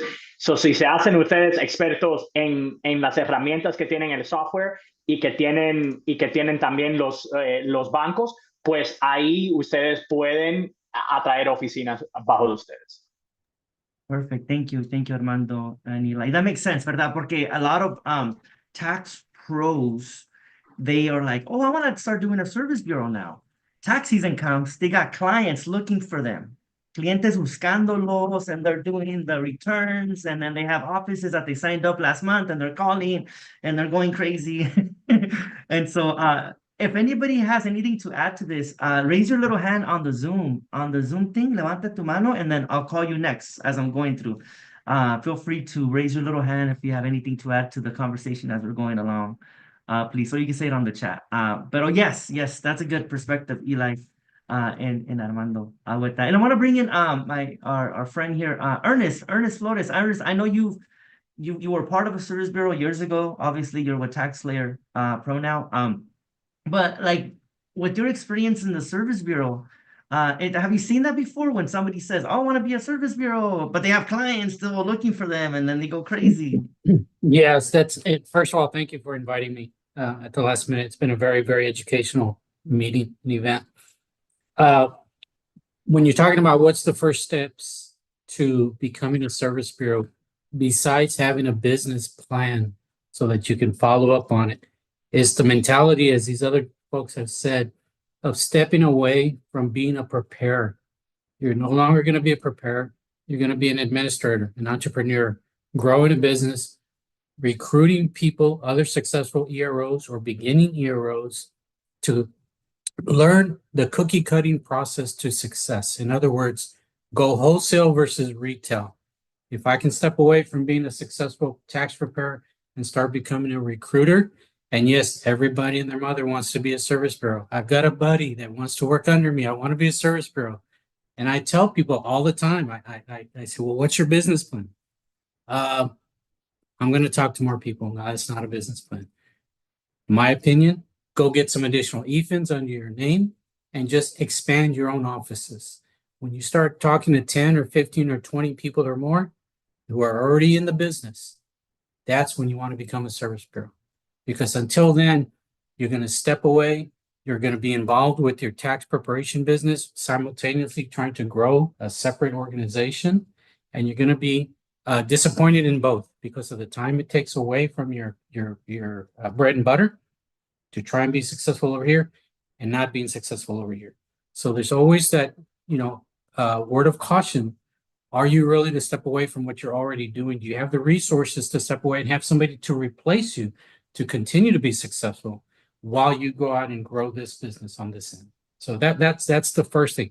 And if they do have the business plan, I mean, that's great, because let's get started. Let's show you, let's give you the tools.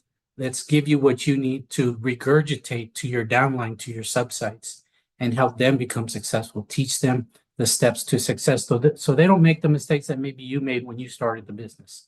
You just kind of accelerate that, bypass those errors, and start learning, and give them a reason to pay you what they're going to pay you so that they can become successful as well. Perfect. Thank you, Ernest. And I'm sure you're going to be in Orlando at the tax Oh, yes, forum. yes. Yeah. Perfect. So we'll definitely see you at the event and at the evening reception at the Service Bureau Cuba Libre meeting. I know you were there last year, so you could give us more vast experience and knowledge. Thank you. Let me bring in Deborah, because I know, Deborah, you were part of a Service Bureau before also, and you have that. That's why I like the people we work with, because there's different experiences, right? So tell us a little bit of like Service Bureau operations. Does it get crazy during tax season? Are you like in sales mode in the summer, or are people on vacation on the beach? What do you see on operations? Well, vacation, that must be another career. No, can you hear me okay? Yes, yes, Okay, Miguel. perfect. So basically, it's really seasonal. You know, if you break it up into the 4 quarters of the year, there's different things that are going on at different times. Obviously, in the summertime is always a hectic time for the service bureaus because either one, at the end of the season, they're trying to get those customers that they had this year renewed for next year, and they're trying to get them renewed before they're out of money, right? So that's one of the things that they're doing. But for the most part, they're in sales mode. Most service bureaus that I've worked with, some of them will sell all the way through December. Some say, I want to stop selling in November, just because they're having to focus now on enrollment. Some of the biggest challenges really as a service bureau, if you're doing a lot of the bank enrollment, is it's always a good idea and maybe a best practice, or I think a lot of people on the call have all of these things implemented as part of their process. But as they sign up offices, go ahead and get IDs, go ahead and get, like even verifications and things like that, that just help make the season go a little bit smoother for the offices. The job is for whatever it is as the partner to help make the service bureau's job easier. We don't want them having to do the job at the bank, for example, and I'm sure the software companies feel the same way. So to me, it's just really a lot of season readiness and just knowing who you're trying to sell to. Yeah, that makes sense. No, yeah, because I know there's different like phases, right, during the year Yeah. of how when you service, when you sell, operations. Right. So It's that's really fun though. That's why we do it. I mean, every year we're like, why are we still doing this? But for the most part, I think everybody wakes up every day and goes, oh my goodness, this is such a great job. It's a great career. So, and I think for the most part, everybody loves being able to help other people get into the industry. So there's a lot of helpers on this call, Yeah, definitely. No, thank you. And we're almost done here. The last few questions. I know it's been over 3 hours, so the ones that are still around look like they really, really want to learn, which is awesome. And just a shout out. I'm looking at the attendee list. I see Enamel Khan with Speedy Tax. I see Mike Steele with Ultimate Tax. So a lot of successful service bureaus that are attending, listening, and I'm sure we could have them on the next panel too, because they have a lot of experience to share. But just to kind of wrap things up, going back to Alicia and Mauricio, taxes and products related.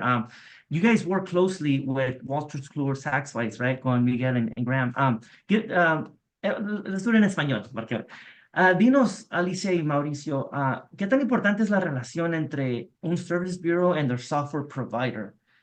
Is it kind of like whatever I sell any software, or is it really, really, es muy importante eso, Alicia y luego Mauricio? Es primordial, porque como lo decía también Miguel y Gary, estás vendiendo confianza, ¿no? Tienes que tener mucha confianza en el software que estás vendiendo y en el servicio que estás ofreciendo. Vender un software, la venta del software es lo más fácil, es muy fácil venderlo, porque la gente busca un precio bajo, ¿no? Lo que es difícil es vender el servicio. El servicio que tú ofreces tiene un valor y eso es lo más difícil.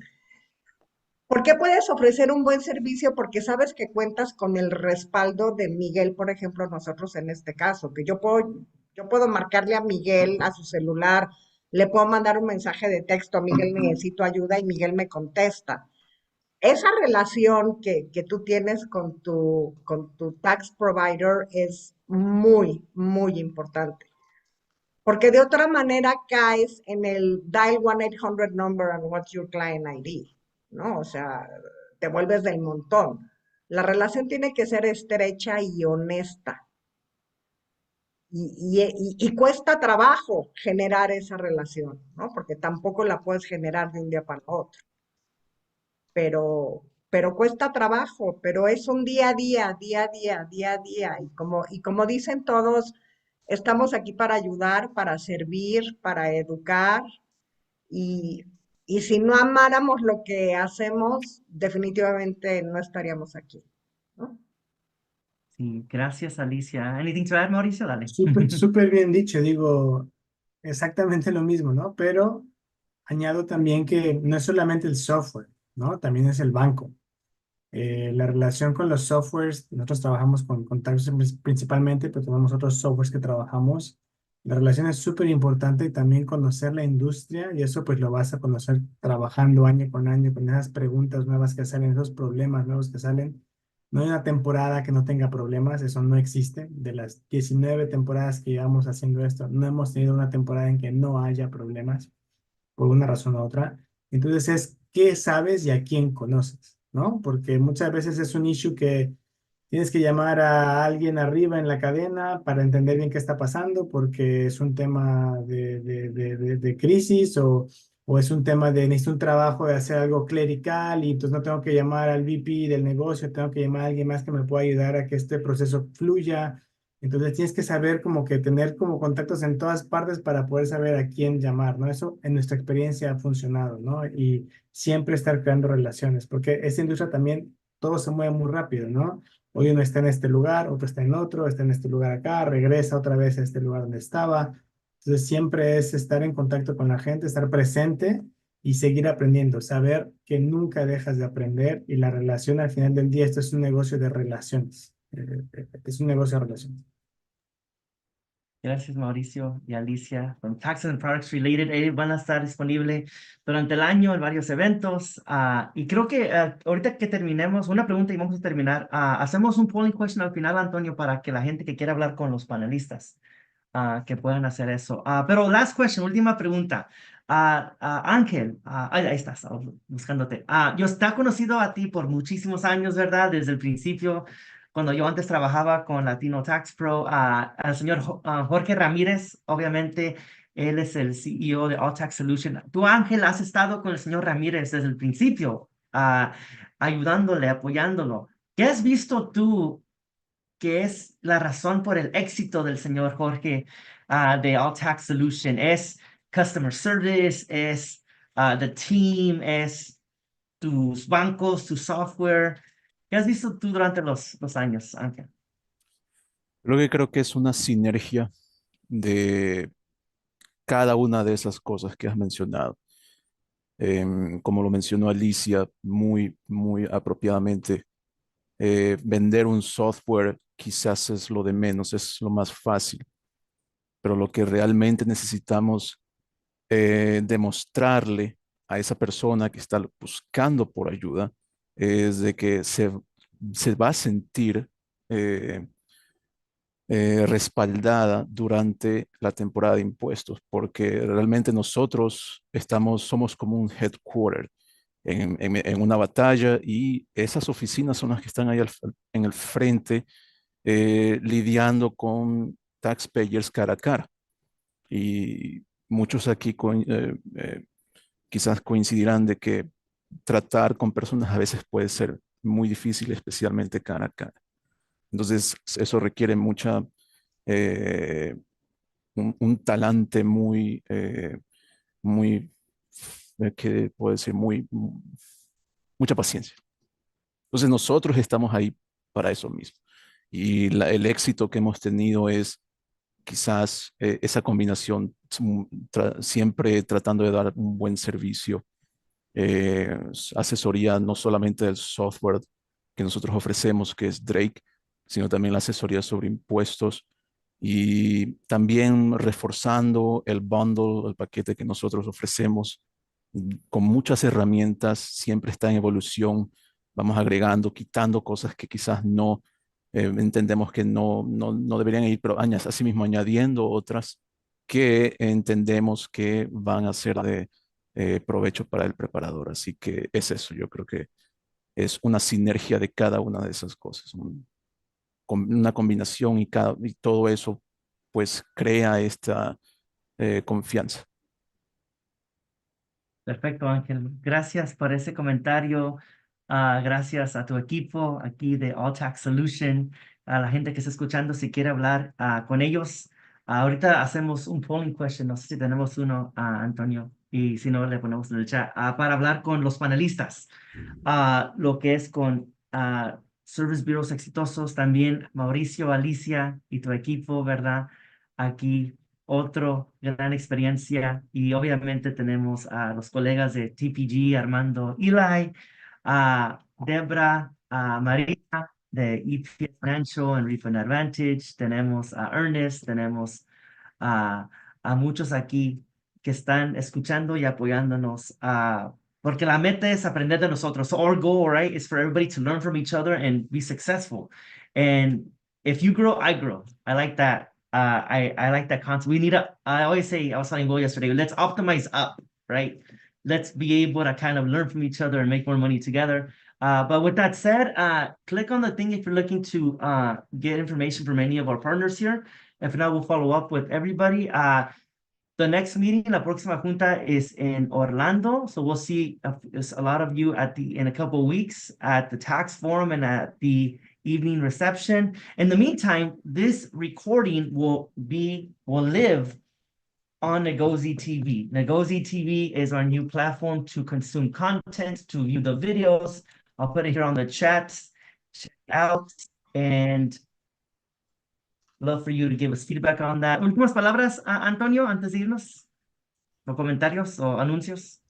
No, todo bien, todo bien. Muchas gracias. Nos vemos pues muy pronto. Nos vemos en Houston para cerrar este año de este exitoso proyecto que es Service Bureau. Entonces, muchas gracias a todos por estar aquí, por esa valiosa información y por acompañarnos siempre aquí con todo lo que hacemos en negocio. Un abrazo fuerte para todos. Thank you, todos. See you soon. Thanks for your time. Deborah, Maritza, Eli. Have a good one. Bye. Have a great week. See you soon. Bye. Good weekend. Gracias a todos.